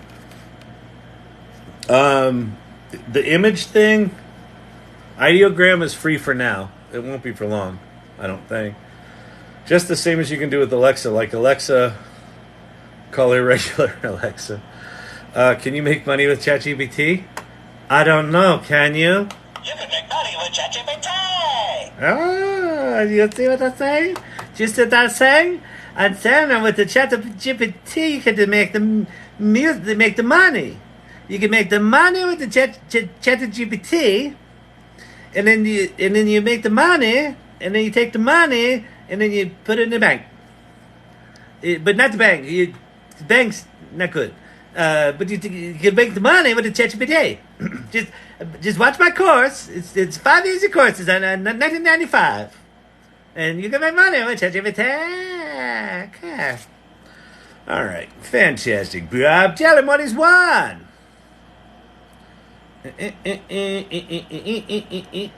I've always said I'm ahead of my time. The problem is it's only about 2 minutes. Yes, I'm right there with you. I started an automated video company 11 years ago, and they're just now starting to figure out, hey, we need some of this shit. It's like, oh, I could have saved myself some time. All right, let's see. Remember when Yahoo and Google were sharing the search engine market? Yeah, I remember Alta Vista. Remember Prodigy? AOL? CompuServe? It used to be AOL, Prodigy, and CompuServe were the big three. And then it was like Netscape, something and something, the browsers. And then it was like Alta Vista and Yahoo, and then something else. And then Google kind of just snuck in there and took over. Yeah, it's the sort of big three tech companies that are the big three of the day. They kind of cycle every 5 years or so. One of them will drop out, or like a whole category will drop out. Like, AOL, CompuServe, and Prodigy. Those were the big three. And then the web browsers just went, just fucking ate them up. They just bang, were gone. That was pretty cool. I'm excited. I know, Lunashtick. It's so cool. It's so cool that you started that. I have it planned out daily and everything. Very, very cool. That's awesome. Can I get a job as a prompt engineer? Probably. Just be AI literate and talk about it. I wouldn't necessarily... Here's the thing. So I was talking to one of my big pharma clients when we went to New York 2 weeks ago. My big pharma client 3 months ago said, I need to hire a prompt engineer. And then the more she learned about this AI stuff, the more she realized she doesn't need a prompt engineer. She needs like an AI operations person. She needs someone kind of like me who's just like looking at all the shit, figuring out what's possible, sifting through that, maybe can do some prompting, maybe can do a little, sort of whatever, system architecture kind of stuff, product stuff, knows business. So someone who can be sort of a translator between worlds, right? So you got the business world, you got the content world, you've got the AI world, you've got the technology world, you got the marketing world, you got the sales world, you got all these different worlds. So she wants to find someone that can sit at the middle of that and be a linchpin for her. She initially thought that was a prompt engineer, and then she realized it was way bigger than that. So while you probably can get a job as a prompt engineer, just start getting curious, start exploring, start building shit in Zapier. Because the difference between just being good at prompting and being able to create an automation that automatically creates a machine that does prompting, big difference, and might be a big difference in value. And then if you can understand business, that's another bonus point on top of that. And then if you understand writing on top of prompting, that's good, because not only can you prompt, you can edit the shit that ChatGPT gives you when you realize, oh, this is dog shit, this is good. So start thinking horizontally in terms of your skill set, because these tools allow you to do lots of different things well. And you can be more like a conductor of an orchestra rather than a virtuoso. Prompt engineer is very much a virtuoso role. I think they're going to be a dime a dozen in 2 years. And quite frankly, I think most of these tools, the requirement of learning how to prompt is going to go away. On the engineering side, you'll still need to understand prompting. But the users of these tools won't. So it depends where you want to be and what you want to do. But I would go more horizontal than thinking of it that tactically. It's like browser wars. How can we take advantage? Well, so multidimensional, man, what I just said, right? How we take advantage right now, all of us, is step one is just dick around with these. Do the parlor tricks. Have it write poems, have it write songs, have it write a meal plan for the family, a project plan for the community group, a marketing plan for work, a list of names of the new product that you give to the CEO just to kiss his ass a little bit. That kind of shit. And then step two is think about what are you good at and how can this stuff augment what you do.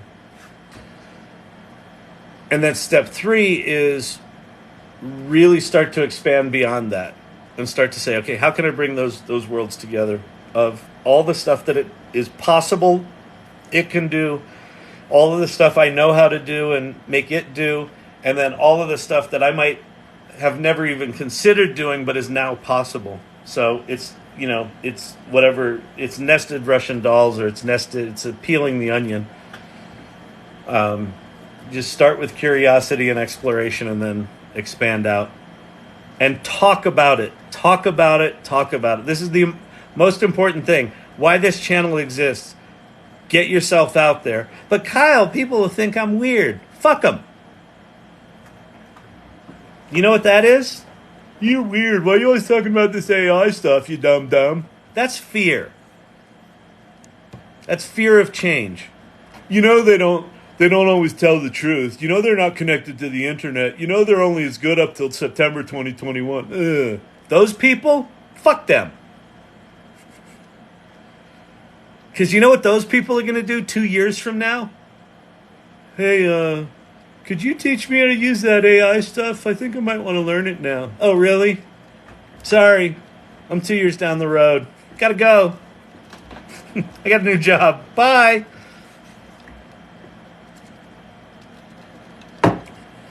You can be nice to them. You don't have to be a jerk to them like I just was. They don't exist anyway, so. By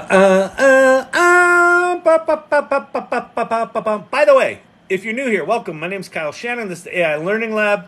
I'm more than 99 messages behind, which means if you've asked a question, I haven't seen it yet. If you're sitting there all bitter and turned off and like, he hasn't answered my question yet. When is he going to answer my question? I'll get to it. Or not. But that's not the point. I do try to answer all the questions. You can ask the irregulars. The irregulars are the people that are here regularly, but they're irregular. If you haven't played with ChatGPT, just like I said to Multidimensional Man, the place to start is just to start. You don't have to know computers. This is like as simple as a Google search to get started. Go there, chat.openai.com. That's the official ChatGPT website. It's free. You can pay $20 if you want the fancy shit, but the free version is still fucking remarkable. Go there and try to stump it. Ask it to write you a poem in iambic pentameter about the myth of Bonnie and Clyde. And it will. And then ask it to write you a country song, and then ask it to write you a recipe book, and then ask it to write you a table comparing the Mesopotamian war with Cheetos. And it will. And then go to that thing, prompts.chat. And that will teach you what these things are and how to talk to them. And these three are the three that are kind of the three that I bounce between when I'm trying to, like when one frustrates me, I'll just bounce between the three of those. So go do that. So welcome. We like to have fun here. I like to be a dum-dum. Let's see, Djokovic just broke The other dude, Degier. He's down 2 sets, man. Whew. Can he pull it back? He's Djokovic. He probably can. The rich voice. I was on the fence, but I'm going all in on AI. I'm going in on AI. So that's huge. Like, so here's the deal. I know I kind of make fun of like people that poo-poo it and fear. This shit's scary. And if your name is the rich voice, I assume you might be a voice actor. You might have lovely tones, dulcet tones, lucid tones, tones that people like and appreciate. And they want to hear your voice. And they want you to read a book. That industry is in for a shakeup, as are all industries. So I don't know if you're in that biz. The only thing that I know how to do is get educated and get curious and start to figure out how well do these tools do the shit that I care about? How well do they do them? How well do they not do them? What are their strengths? What are their weaknesses? What are the things that scare the ever-living shit out of me? What are the things where I'm like, oh, okay, I've probably got 3 years, or maybe 2, well, maybe 1. But if I have 1, what am I going to do in that year until that thing comes? Like in the voice synthesis world, these things are still kind of robotic and monotone. A year from now, they're not going to be. 3 years from now, it's going to be indistinguishable. So what do? I don't know. You know, Grimes, Elon's ex, when the Drake and the Weeknd song, when someone made that song with the Drake and the Weeknd, and it got all those Spotify views, and then people freaked out, or Sony Music freaked out, or someone freaked out, and Spotify pulled the song. And then like a week later, Grimes said, synthesize me all you want, just give me 50%. That's an approach, right? And there's going to be agencies that specialize in creating the best models to synthesize talent so that other people can use those. And then people could potentially get compensated for that. That's a lot of what SAG's trying to work on right now. So yay, don't sit on the fence if you can at all avoid it. Even though it's scarier than shit sometimes, and it's some of this stuff's existential. Like some of this stuff is like, you know, my value as a human is the blank that I do, right? The voice work that I do, the drawing that I do, the music that I do, the talking that I do, the writing that I do, the thinking and articulating that I do. And then you use a tool that can do some version of that. And sometimes it can do the version of that better than you can. And then you go, fuck, what now? I don't know. Keep learning. Keep expanding. Keep figuring out where the edges of this thing are. Because it's expanding really rapidly. So, fucking kudos, Rich Voice. Nancy, I wish I could get your notifications. Nancy, join the Discord and let me know that you joined, and I'll give you the role of an irregular. And I made a private channel in the Discord. What I'm thinking is I might do announcements of when I'm going live in the Discord, and then you can get notifications there. Because TikTok's an asshole about, I don't know. I'm in some weird sort of shadow ban state right now where these lives used to get, 200 or 300 people sometimes. Then it was like 150. Then it dropped to like 100. Now it's down to like between 50 and 80. So I'm in some sort of shadow ban thing. So I don't think it notifies a lot of people when I go live. But that's all right. It'll turn around again. They'll change some algorithm and go, we really want to prioritize old fat guys. Bing! Right now, apparently, it's still the twerking hotties still getting. Apparently, they're still getting the views. They're still getting the engagement that TikTok likes.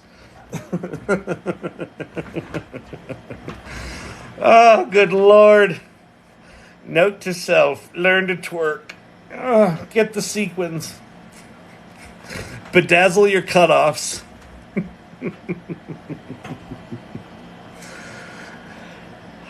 That's why everyone in Denver is skinny. Not me. All right, listen. I'm more than 99 messages behind. We've been doing this long enough. I'm going to jump all the way to the bottom and just go up a little bit. Because the people that have just come in recently are going to be like, he never gets to the questions. Please get to the questions. So I just skipped a whole bunch of questions. So if I skipped your question, my apologies. All right, you do a great job explaining and showing us 100%. Thank you, Micro. I appreciate the kind words. I really do. It means a lot. By the way, also tell me, like someone the other day said, hey, could we stop with the chit chat and get back to more show and tell kind of stuff? I'm happy to do whatever. I mean, I don't know if you noticed, but the whole jam of this channel is like, I read as many of what you say as possible and talk to that. So if you want to see shit, let me know. I'll do that. If you want me to talk shit, I'll talk shit. And then, we'll do funny stuff with funny stuff you said, Kyle. Okay, good. Thank you. I don't know what the funny stuff you're going to do with the stuff I said, but, blackmail's funny. That could be funny. All right. Good evening, everybody. Cocklal, I am not a cat. Very nice. Love his humor. Thank you. What about Wednesday?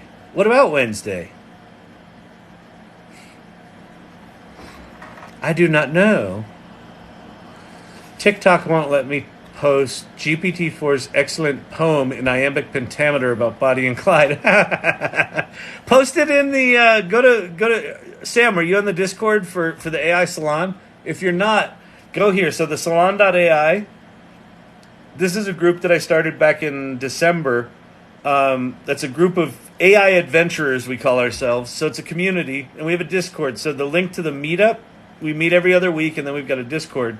Go post your poem there's a show and tell channel, and there's general discussion, and then put it in there, and I'll give you the role of an irregular, and we've got a private channel in that Discord for this group as of today. I just added it. That's awesome. Yep, I was stuck with a bug in ES32 library with terrible documentation. ChatGPT saved me a few hours. Yes. So these tools are fucking remarkable at reading other shit. It can read a novel you wrote. It can read your shitty screenplay and help you fix it. It can read code and document it. It can read documentation and code it.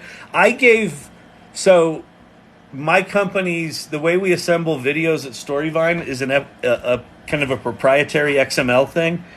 And how we think about how we structure videos is different than the XML language we have. So it's a really complicated translation where what we call story engineers have to think visually, but then they have to code it in a timeline kind of way. It's this weird thing, and they have to code it. And so I asked ChatGPT to take a look at our XML, analyze it, which it did fucking flawlessly.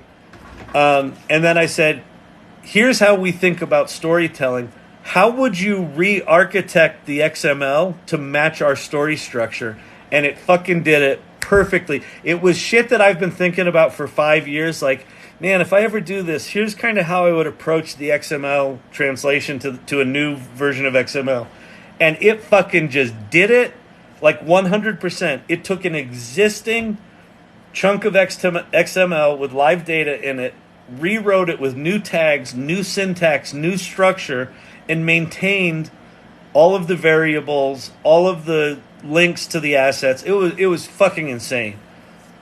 This stuff. What's interesting about this stuff? There's kind of a new version of writer's block that I get with generative AI, which is writer's block is completely gone.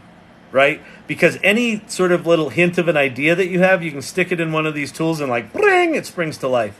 That's gone. But what's replacing it, there's a new paralysis.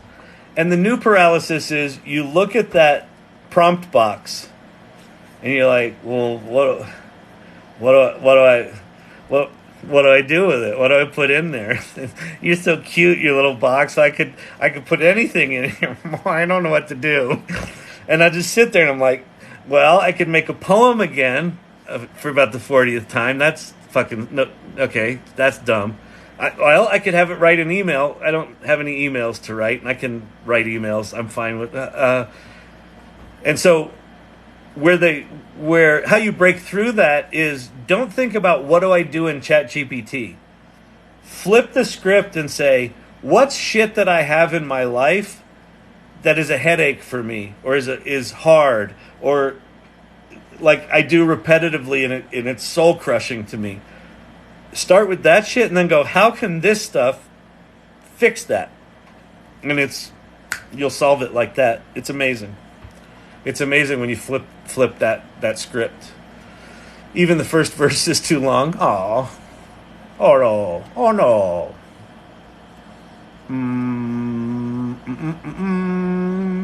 Always learning. Always be learning. ABL. Remember Glengarry Glen Ross, ABC? Always be closing. Djokovic up 5-love in the third set after going down 2 sets. He's pissed. He's pissed. He's spanking that other guy. He's spanking him. Psh. I've been trying to set up VPC networking for Google's Vertex AI matching engine vector database. Very cool, although you're a level... I am not enough on that side of I'm not that deep in the AI shit.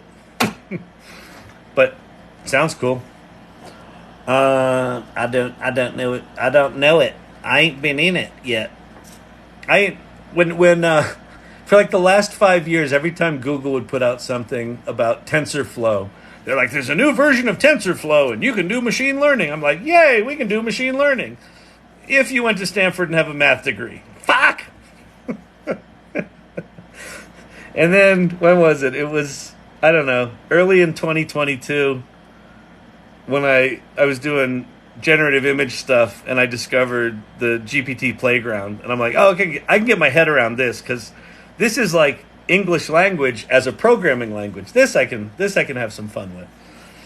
Yeah, GPT saved my absolute ass because networking has never been my strong suit. Oh, that's awesome. Very, very cool. Thank you for the car reminder. The dryer just stopped. Togas, you're the best. It's got to be late where you are, isn't it?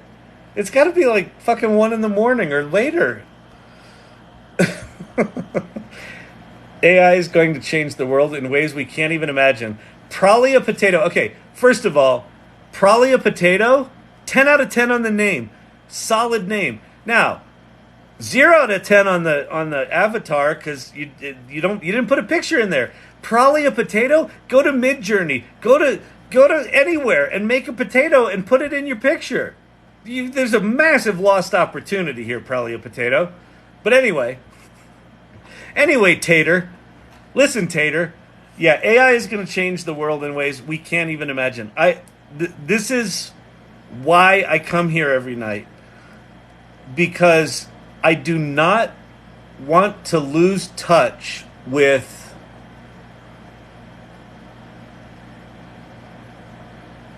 understanding everything I possibly can about what's coming and how it's impacting people and how they're figuring it out. Because honest to God, every time someone in here says, oh, I figured out something cool, and they give me a little hint, I'll go off these lives and I go try that shit. And I'm like, oh, that's a different way to think about it. This is having been through this with the World Wide Web. You know, starting early and like riding that fucking rocket ship up and then back down and then across.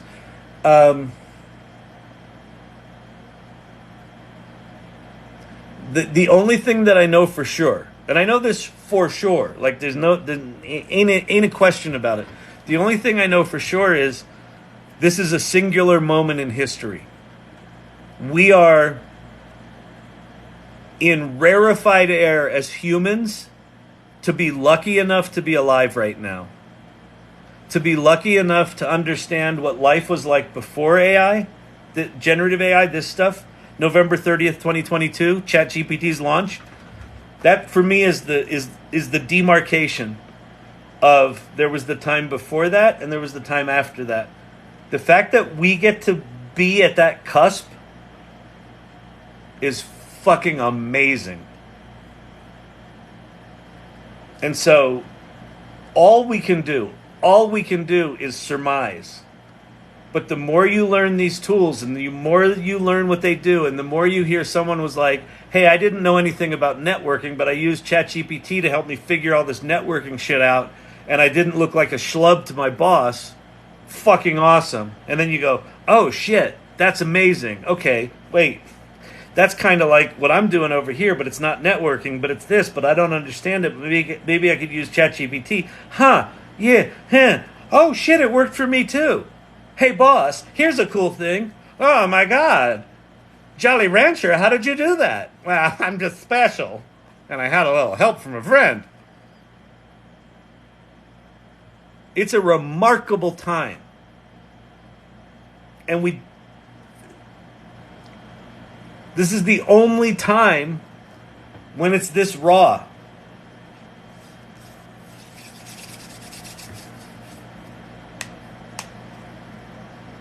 We can now say, remember last month when you made images, you couldn't put words in them? That was weird. Remember 6 months ago when hands looked like this no matter what you did? Wonder how they fixed that. Like this time is fucking magic. Because these tools are magic, right? Arthur C. Clarke. Any sufficiently advanced technology is indistinguishable from magic. If you look at the math behind this, it's all science. These are actually very simple probability engines. Well, they're not very simple. They're trained on massive data sets, but they're conceptually very simple. You type in prompts, it turns it into a mathematical probability and matches that probability to some word in 1,000-dimensional vector space. Not even a word, a point in vector space, which is then tied to a word, and it brings that word back to your document. It's just technology. It's just remarkable fucking mathematician geek fucking insane technology that occurs as magic because it's fucking magic. I don't care. And people are like, well, when's it going to be sentient and when's it going to be this and when's it going to be AGI? You know what? It doesn't fucking matter. That's all semantics. It right now is the most profound human assistance tool in the history of humanity. It just is. You don't have to like it. You don't have to think it's perfect or brilliant or even good. But it's fucking remarkable. And it's going to change how we think. It's going to change how we interact with one another. It's going to fundamentally change jobs and even what work is. And you're like, but Kyle, it's just a stupid fucking poem writer. I know. You're right. Let's talk in 5 years.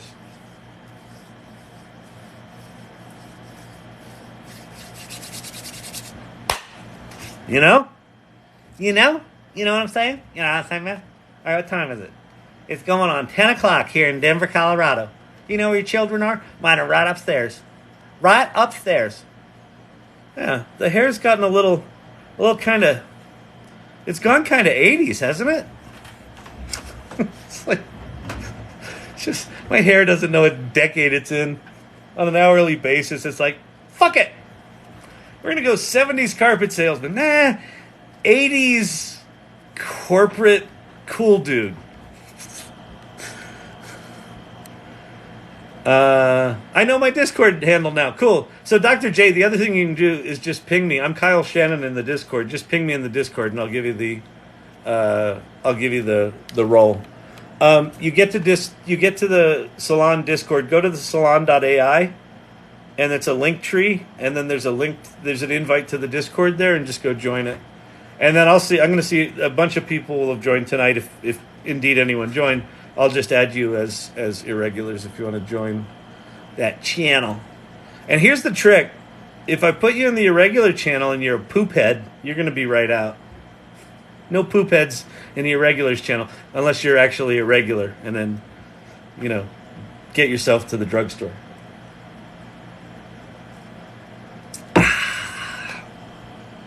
Discord just for subs? No. I don't, I thought about doing the thing just for subs. Like, I should probably just do something for subs. I haven't, here's the deal. I'm an old fucking guy on TikTok. I'm doing my best to figure it out. Listen, this is better than it was when I started this channel. I'm starting to get my head around it, and so I'll figure some shit out. But it's just a place. So what ended up happening was a lot of people from here came to the AI salon, and they're like, "Oh, this is great." And then it was like, "Hey, we want to play in the Discord, and it would be cool if we had an area where we could just hang out, basically." And so that's so I made that today. So we'll figure this stuff out. But right now, it's just, if you go to the Discord and you want to regularly participate here, then great, go do that, and we'll hang out.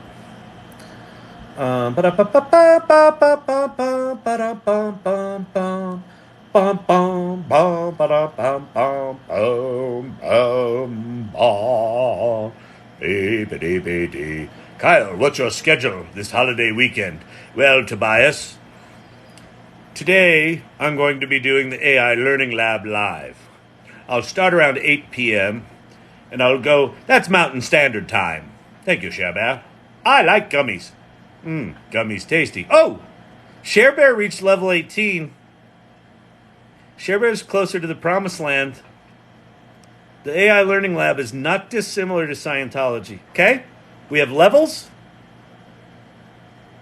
And the higher you achieve, the closer you are to the thing that shall not be spoken. We shall not spake the name. Micro reached level 10. It's a competitive bunch, the irregulars. That's awesome. I have no idea what this channel is about. Well, probably a potato. First of all, it's about judging people's names, and you have a good one, but again, your avatar sucks.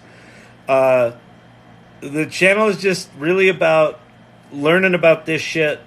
I'll answer questions. If people have questions about AI, I'll answer those. If you want to see something demoed, I'll demo it. I'm just going to sort of talk shit about shit because I do.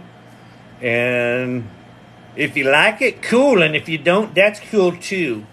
One of the things that I've learned about this over the many years of my life, I'm an older fella. I don't know if you know that. I look 25. I know that.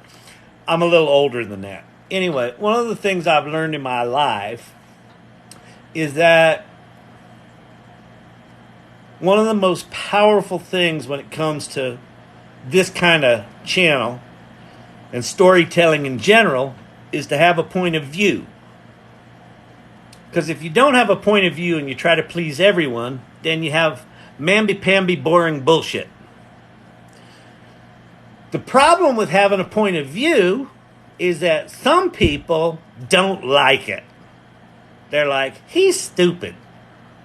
The other night someone said, your swearing makes you look tacky. Well, your lack of swearing makes you look like a fucking snore. To me. So, I don't know. So it's just me like shooting my fucking mouth off. And, it's like this channel's evolved, right? It started out very much just kind of pure educational stuff, and then we started having fun, and then some people started showing up regularly, and then we started having fun and building a community. So I don't know what it is. Like, I don't know. I've been doing these lives for about 3 months. The channel's been around since December or January, and I put up educational content. So the whole channel is just like shit that I found on, when I'm learning about AI. It was really just a way to get the shit out of my head and kind of into the world, because I think that's actually really important. Not shit out of my head, but like stuff that I'm learning, put it in the world in a way that people can learn. And then I started doing these lives, and this channel has kind of shifted. It's now more about the lives than it is about the recorded video. I'm still, wow, fantastic, Winston. That was beautiful. Thank you. Good Lord, that was very nice. Yeah, so that's what this is. And so what is it? I don't know. It's an experiment. It's an experiment. What's the future of this look like? I don't know. These are experiments. If you play with this software, it's quite clear they're experiments. They're janky pieces of shit because we're new. We're new here. Djokovic won the third set. That's what it's about. It's about exploration. So anyway, Tobias, I was talking before. You can make money with ChatGPT. I'll probably do one of these over the holiday weekend. Why would I not? It's Labor Day. Steve-O, thank you for the trumpet. Labor Day is interesting. Labor Day's always been really interesting to me. I never quite understood it. But we're moving into a world where these tools are going to start doing a lot of the labor. You know, I think the manual labor world for years has been confronting automation, right? And robotization. And the knowledge workers of the world thought they were immune. And the creatives of the world thought they were immune. And they're not. We're not. We're not. So it's interesting. Labor Day weekend. Maybe it's probably more important to talk about this shit this weekend. Steve-O, member level 14 with the gummy. Thank you very much. Congrats on your achieving a new level, ascending to the tip of the pyramid.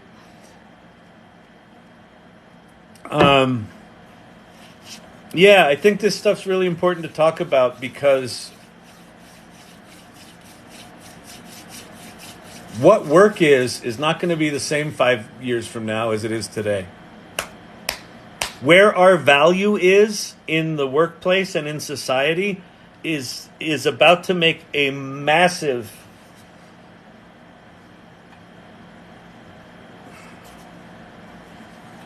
reinvention. And part of that's scary as fuck, but part of that's really exciting. Here's the part I'm excited about. Think about all of the people whose work is that they hate, but they do it because they have to do it. But as a society, people have to do that repetitive, soul-crushing work. Well, you know what these things are really good at? Repetitive, soul-crushing work. Go read through all of these data files and see what's in them. Okay. Eyes bleeding. It appears to be JSON data of the shapes of states over here. And then this one appears to be Chipotle locations. And that took that person, 2 hours, 3 hours, 5 hours, 10 hours, depending on how shitty the data was.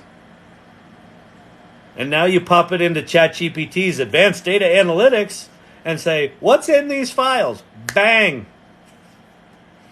Could you make that into a map and plot the Chipotle locations accurately for each state? Sure. Bang. The scary part of that is, what the fuck does the data analyst do? Well, the data analyst could probably use a tool like advanced data analytics in ChatGPT in remarkable fucking ways. If we can figure out how to make it plot, restaurant locations on a map of the states, imagine someone that knew what they were doing could do with it. But what does that mean for that profession? What does that mean for that job? What does that mean for how you get hired? What is the skill? If the skill isn't the ability to read thousands of rows of data or write, Python scripts to do the same, If that just happens now, what's the skill? I think the skill pops up a level to critical thinking. How are we going to use this tool? Why do we need to use this tool? What are we trying to accomplish? So, yeah, I think I'll do this all weekend. I'm not going anywhere if that's what you're asking. What is backpropagation? It's a thing I don't have my head around, but I know it makes these tools better. It's something to do with the training and how the tools work, how they fine tune them. I don't know enough about it to be of any use. I can tell you how they basically work, but I don't have backpropagation in that conversation. Fun. Our jam is fun, mixed with artificial knowledge. See what I did there? Because we're clueless. Exactly, JRC. See? What's the difference between fine-tuning and embedding with OpenAI? It sounds like, I saw this before. It looks like you're helping answer one another. So fine-tuning is, so when you use GPT now, they've added a thing called custom instructions. And so this is like, what would you like ChatGPT to know about you? You're a master gardener who specializes in giving gardening advice. How would you like ChatGPT to respond? When anyone asks you a question about gardening, before you answer them, ask 2 clarifying questions. After they answer, provide them with a short answer and a bulleted list of next steps. So this is fine-tuning. Fine-tuning is where you're taking the core model and you're saying, I want you to act in a certain way. I'm going to give you examples of well-written emails and well-written business communications. And whenever I ask you to do anything, follow the tone and structure of the examples that I gave you. That's fine-tuning.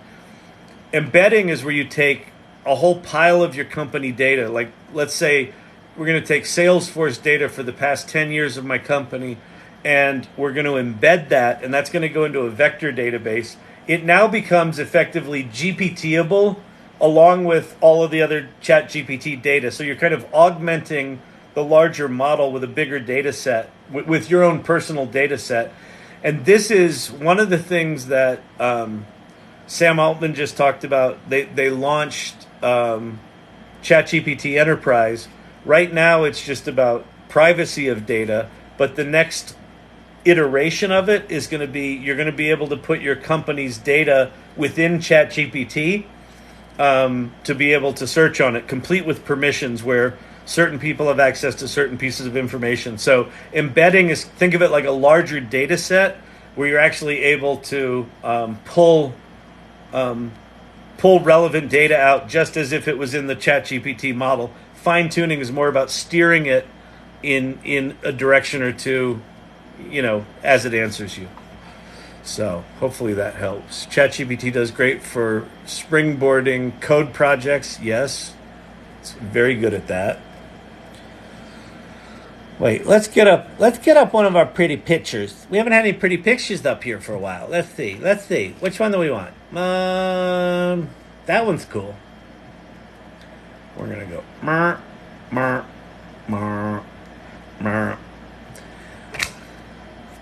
The eye, the all-knowing eye sees all. If you don't think we're watching, we're watching all the time. All right. Maybe do questions only on certain days. Show tell Tuesday, Thursday, for example. Oh, that's not a bad idea. Ted looks at life. Yeah, maybe that's a good idea. Maybe that's... Because I could make little graphics. Now that we have a tool that makes words, I could make a little graphic that's like Q&A day, show and tell day. So it's got a little focus. That's not bad. It's a little structured for my taste because, I like structure, but at the same time, my ADD says, talk about whatever the fuck you want to talk about. Don't listen to Ted. Ted's just trying to put you in a box. I don't want to be in a box. Ted's putting you in a box. Tell Ted to fuck off. But Ted's got a point. Shut up. Shut up. Nobody puts baby in a corner. Wire hangers.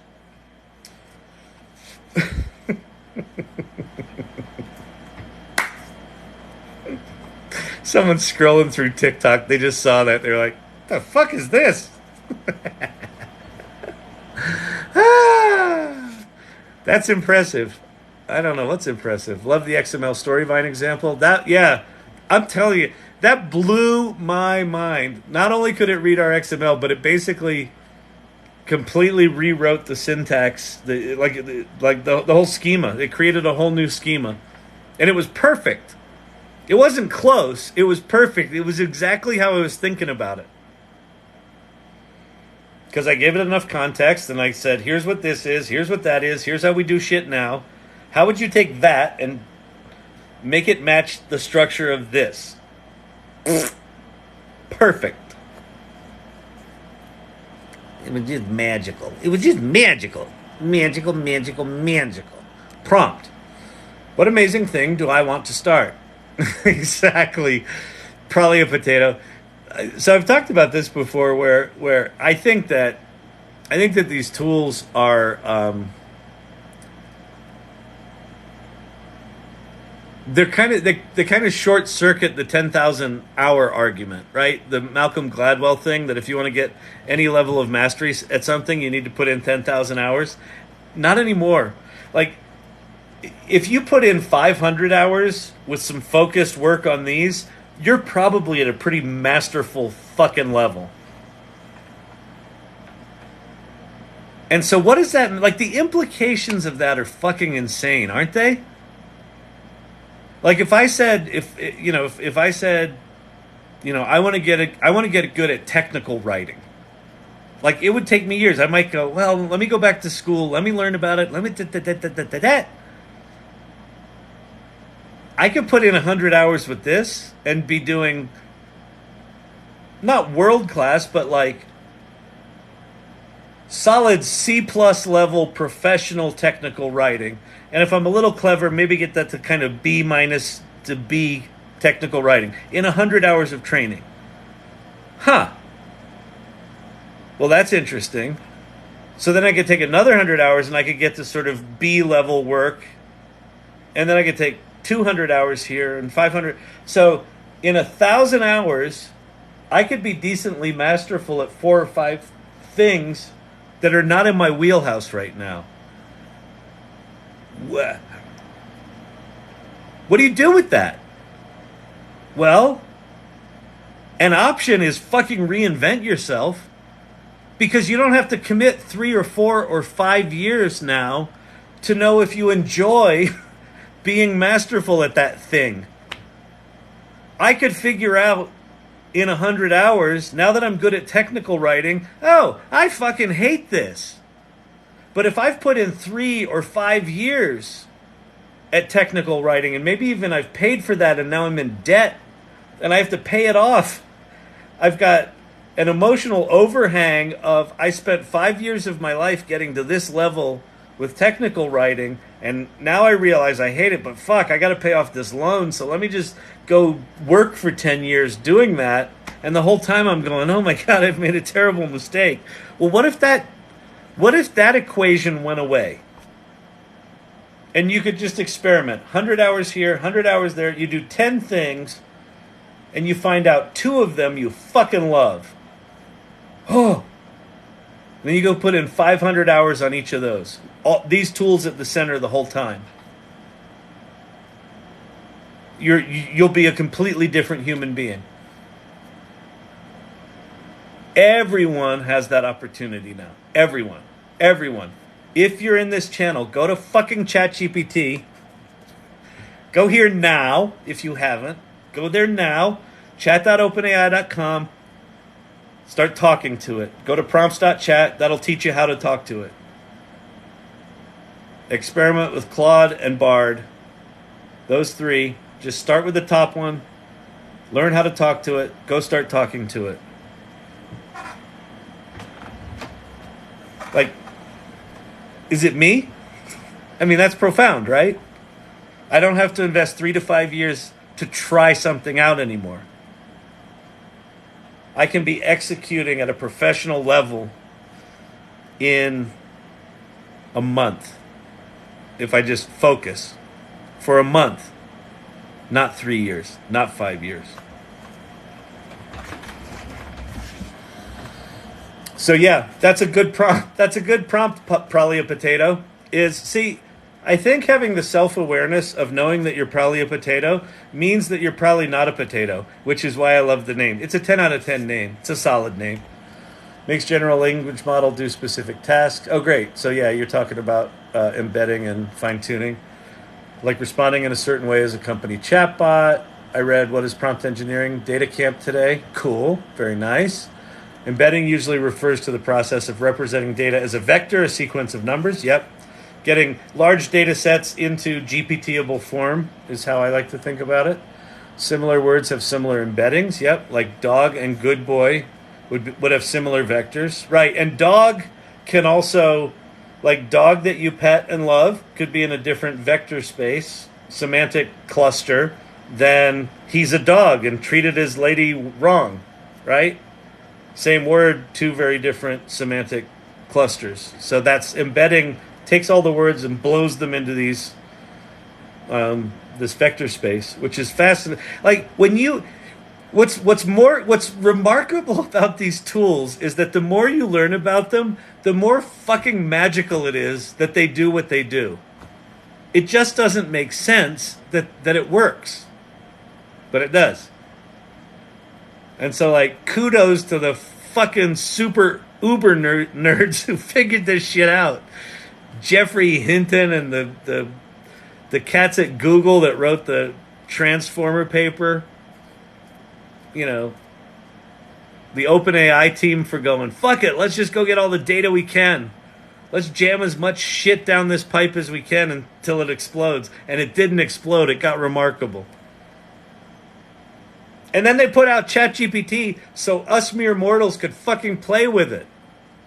And that changed everything. Boom.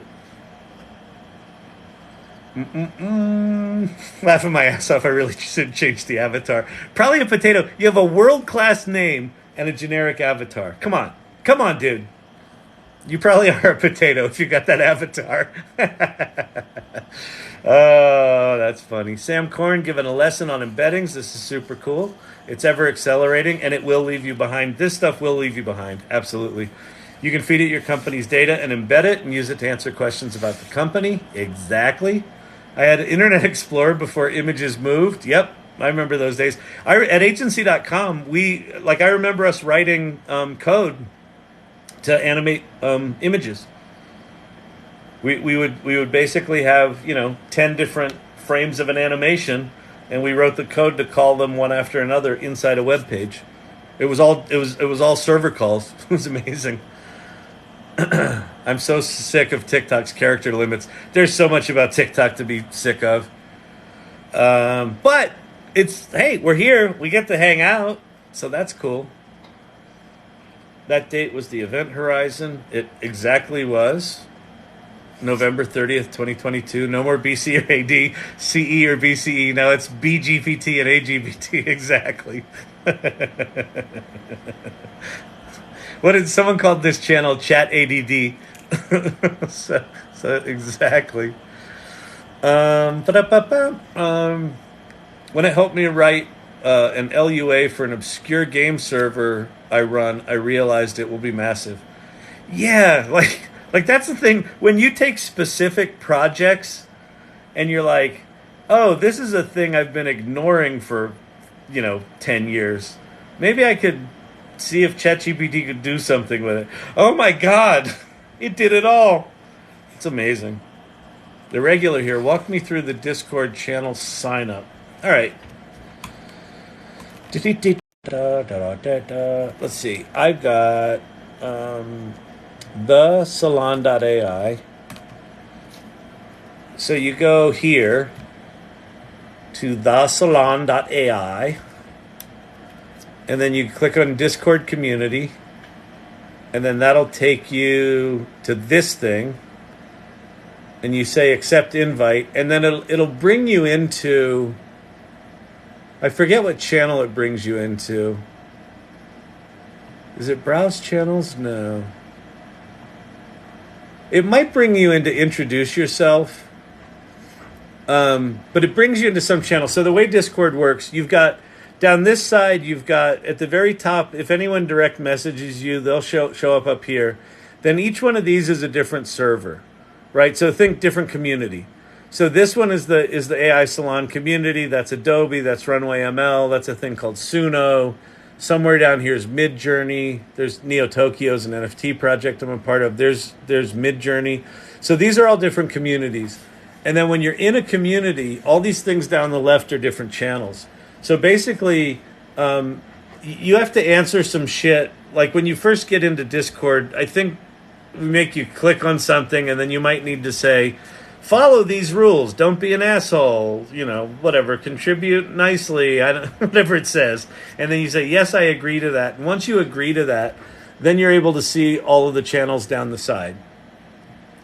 And then, you know, there's general discussion channels. There's news channels. There's a Midjourney channel where you can play with Midjourney. Like these are some of the images I was making earlier for that spreadsheet I showed where, you know, I'm making all sorts of cool fantasy kind of stuff. Like all of these prompts were written by, it was actually Claude. That was a cool project. I'll show you how I did that. That was pretty cool. So there's that. And then somewhere in here I've got, where is it? Here's an AI Learning Lab channel. And this is a private channel, so if you're an irregular, I'll give you a role, and then you'll be able to hang out in there. So I hope that answers it. The exact mechanism for how you sign up once you're in there, I'm not as clear on, because I just don't remember what's in there.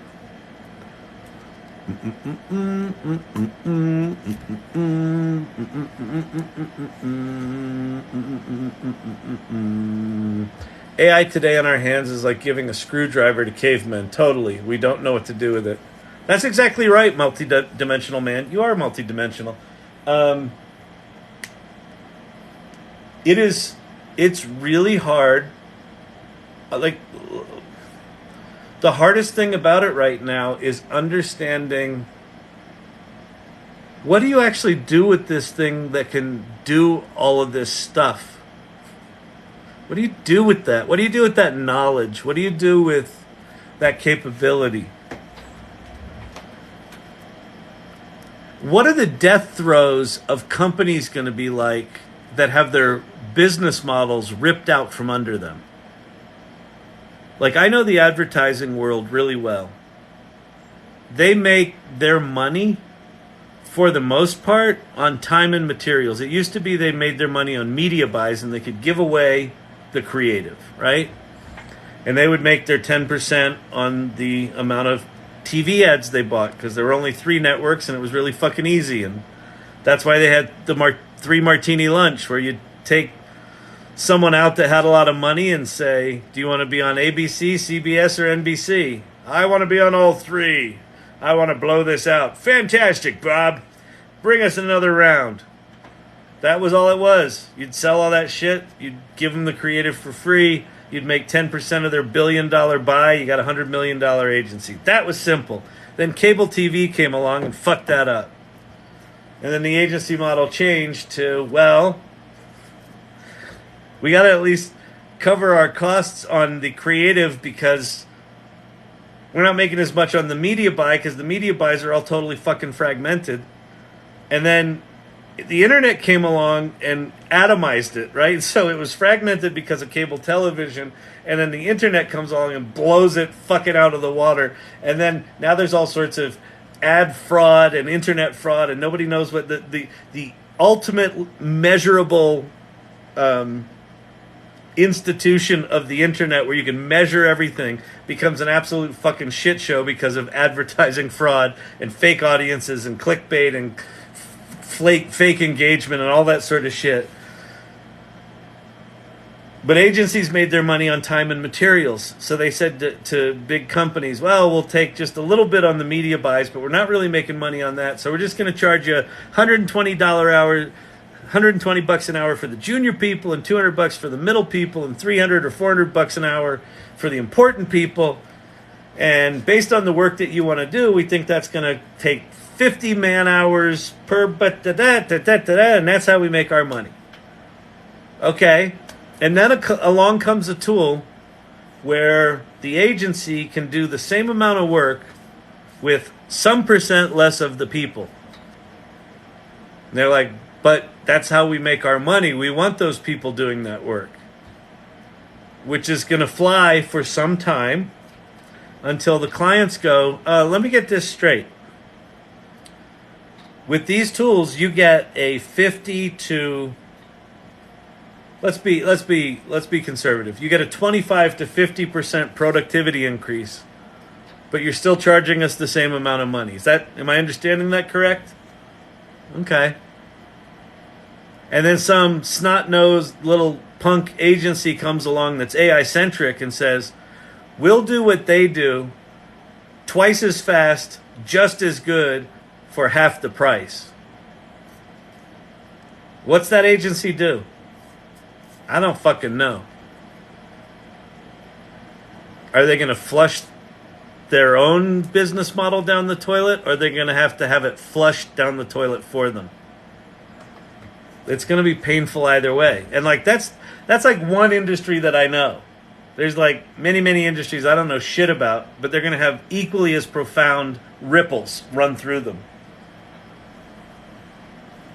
Nuts, right? Kyle, you're my best friend. Hey, thank you, Matthew. So, I'm sorry about that. I'm so happy to be here for this AI inflection point. I honestly believe if humanity can, Winston, if humanity can, where's the rest of your thing? Oh shit, it just jumped me to the bottom. I lost your thing, Winston. That was cool. But yeah, we're at a remarkable time. Winston, backpropagation, short for backward propagation of errors, optimization algorithm for neural nets. Cool. Nice. It's based on the chain rule in calculus, which is very basic. iOS just told me I need to go to bed, which means all of you need to go to bed. But it does get more confusing in algorithm because you need to know about the loss function. Winston, this is where whenever I would say, I would read, Google's like, TensorFlow just got easier. I'd go there and they're like, TensorFlow is really easy. And I'd understand the first part of the concept. And then they would do shit like, and now you need to understand about the loss function. And I'm like, all right, fuck it, you lost me. I must have tried that 10 times. And then, I finally discovered GPT-3, and I was like, oh, okay. Now it's starting to come up to, like, human level. It's amazing and limitless how these tools can be used in all aspects of daily life. True. I'm going to need an AI anonymous group soon. That's what the salon is. We actually joke about that this group is like, hi, I'm Kyle, I'm into AI. Hi, Kyle. I've been into AI for like a year and a half now. It's still remarkable to me. My jaw still hits the floor. I need to come up with words other than face melting and remarkable and incredible, and I don't know what to say anymore. My friends all think I'm weird. Do you think future higher ed will exist to teach how to harness AI specific to the profession? Yeah, I think there's always going to be a need for educational institutions. I do think they need to be reinvented.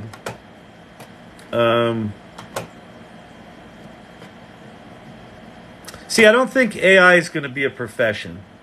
Like we go through this cycle with technology pretty much every time, where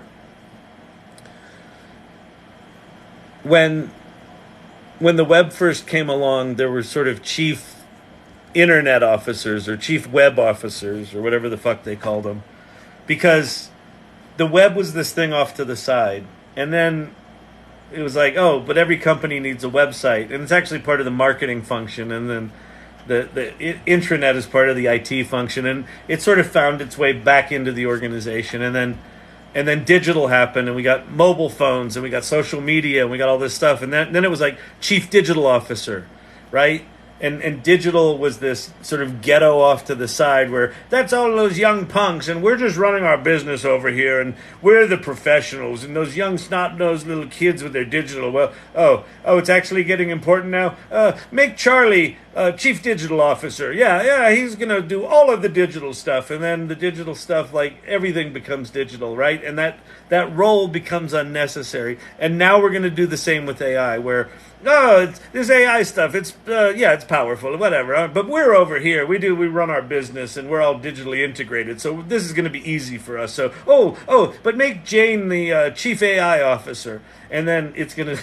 So it's the same shit over and over again.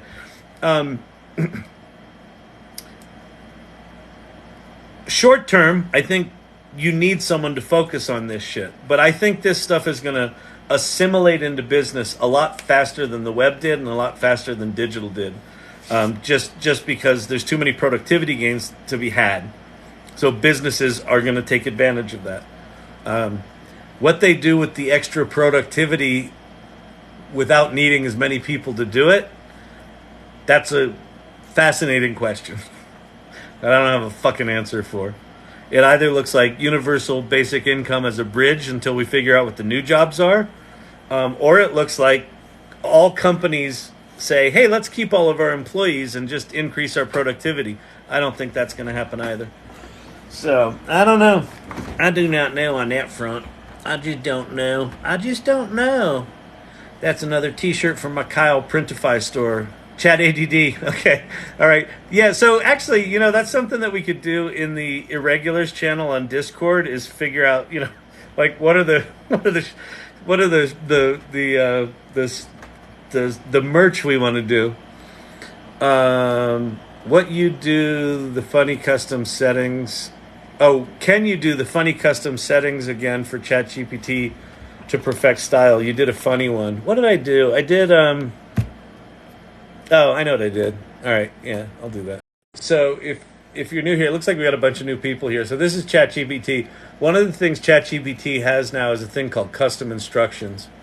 So you can tell it who you want it to be and how you want it to answer. So I'm going to turn it on, and now I can edit these. So the one I did was something in the neighborhood of this.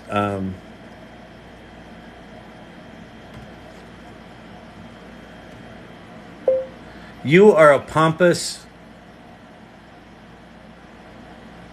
over-intellectual academic who fancies themselves a theatrical, period. You take great pleasure in using large words that neither you nor your audience understands in an attempt to make yourself seem way smarter than they are, period. Okay, so that's who it is. So now we're going to say, no matter what anyone asks you,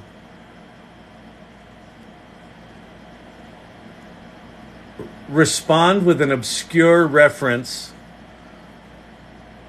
to a Broadway play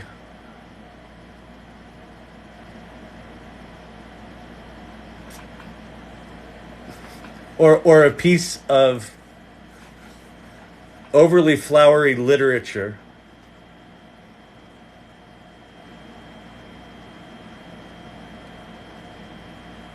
and include a quote from that piece, period. When you answer them, answer as if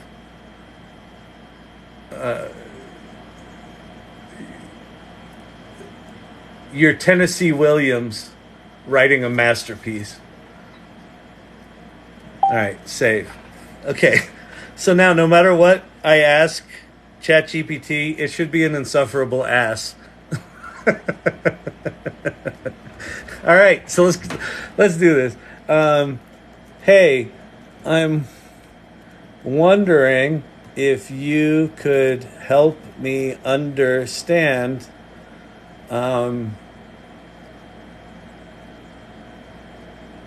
what marketing is. Ah, the grand theater of commerce where illusion and reality dance pas de deux, pas de deux. Marketing, my dear interlocutor, is the Blanche Dubois of the business world, forever reliant on the kindness of strangers, yet weaving the narrative so compelling you cannot look away. In the words of Tennessee Williams himself, I don't want realism, I want magic. Such is the essence of marketing, a tapestry of promises, perceptions, and persuasive techniques to entice the audience to partake in a particular act, to be it the purchase of a product or the embracing of a brand. Ah, yes. Just as in The Phantom of the Opera, where the masked figure lures Christine into a world of melody and shadows, so does marketing beckon consumers into its seductive grasp. It uses various channels, be they social, digital, or traditional, to perform its siren song, a tune uniquely crafted to captivate and it goes on and on. So even though this is funny, like what becomes clear here is you can make this thing act in very specific ways. This is the fine tuning, and ChatGPT just added like server level fine tuning, or API level fine tuning, where you could start now making bots with your own interface, not just the ChatGPT interface. You can make your own applications that one might act like a salesperson, one might act like a business coach, one might act like a human resources, counselor, right? In very, very specific ways. And like I did this kind of jokingly, but you could put in examples of writing or examples of things that you wanted to draw from. And I mean, the examples that it drew are actually quite accurate, right? The marketing is the Blanche Dubois of the business world, forever reliant on the kindness of strangers, yet weaving a narrative so compelling you cannot look away. In the words of Tennessee Williams himself, I don't want realism, I want magic. This is the essence of marketing. I mean, that's fucking good. Now, is it pompous and ridiculous? Yeah. But it's good. It's like, that's what I asked it to do, and it did it quite well. So, yeah. Crazy, right? Fucking nuts. It's nuts, I tell you. It's just crazy. I gotta go, people. It's going on 11 o'clock at night here. It's Friday night. What are you still doing with me? You people are weird. Did you know that? Did you know you're cuckoo? You're just cuckoo. You're more cuckoo than I am. You think I'm weird. You're weird. I'm not weird. You're weird. We're all weird. AI Learning Lab. Ah, yes. Yes, I see you now. Ah, rather. And diction. Yes. I can say this. If you understand backpropagation, you understand a lot about neural networks. Winston Ridge Hardy III. My name is Winston. Yeah. I don't quite get backpropagation yet. I know that neural networks are important. I know that backpropagation is a big part of that, but I don't know much more than that. By the way, Djokovic up 3-1 in the fourth set. So he's going to fucking do it because he's Djokovic. Isn't it amazing that the top 10 always are the top 10 in tennis? It is such a fucking head game, that game. Just joined Discord. How do I get said role? Probably a potato. Just let me know that you came in there from here. I'll probably notice a bunch of people joined tonight, so I'll do that. But just let me know. Or if your name is probably a potato in Discord, I will recognize you because you have an awesome name. Oh, and you got an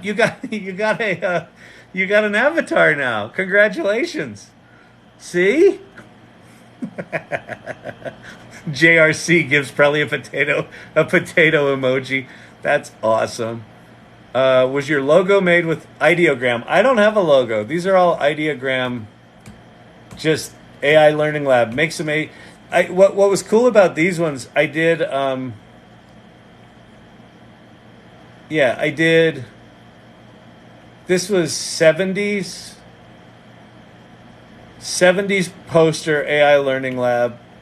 These were 80s. This was 90s. This was 2000s. That was 2010s. And I think that was 2080 or something like that. So I was just doing decades just to see what it came up with. And these were what it came up with. It's fucking insane, isn't it? And this was ideogram too. I'm not weird. I'm irregular. All right, everyone, listen. I think you're all fantastic. I need to go to bed. I'm going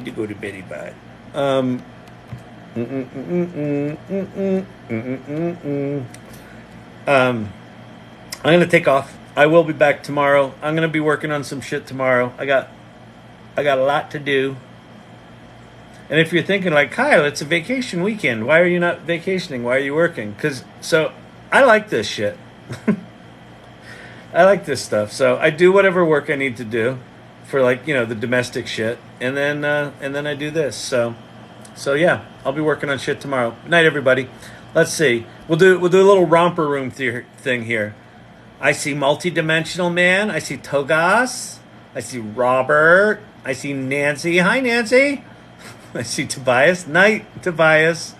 Sam Korn, thank you. Good night. And check out the Bonnie and Clyde poem if you see this. I will definitely do that. Ted looks at life. Peace out. Thank you for hanging out. Time for tomorrow. Probably 8 o'clock. Bye. Thanks, Kyle. 3D Classic Rock. Sam Korn. Firefly. Winston. Thank you. Emilio's wife. Peace. JRC. Steve-O. Peace. 3G Classic Rock. All right, everybody. Have a good night. Peace. Oh, by the way, 68,800 likes. You all are machines.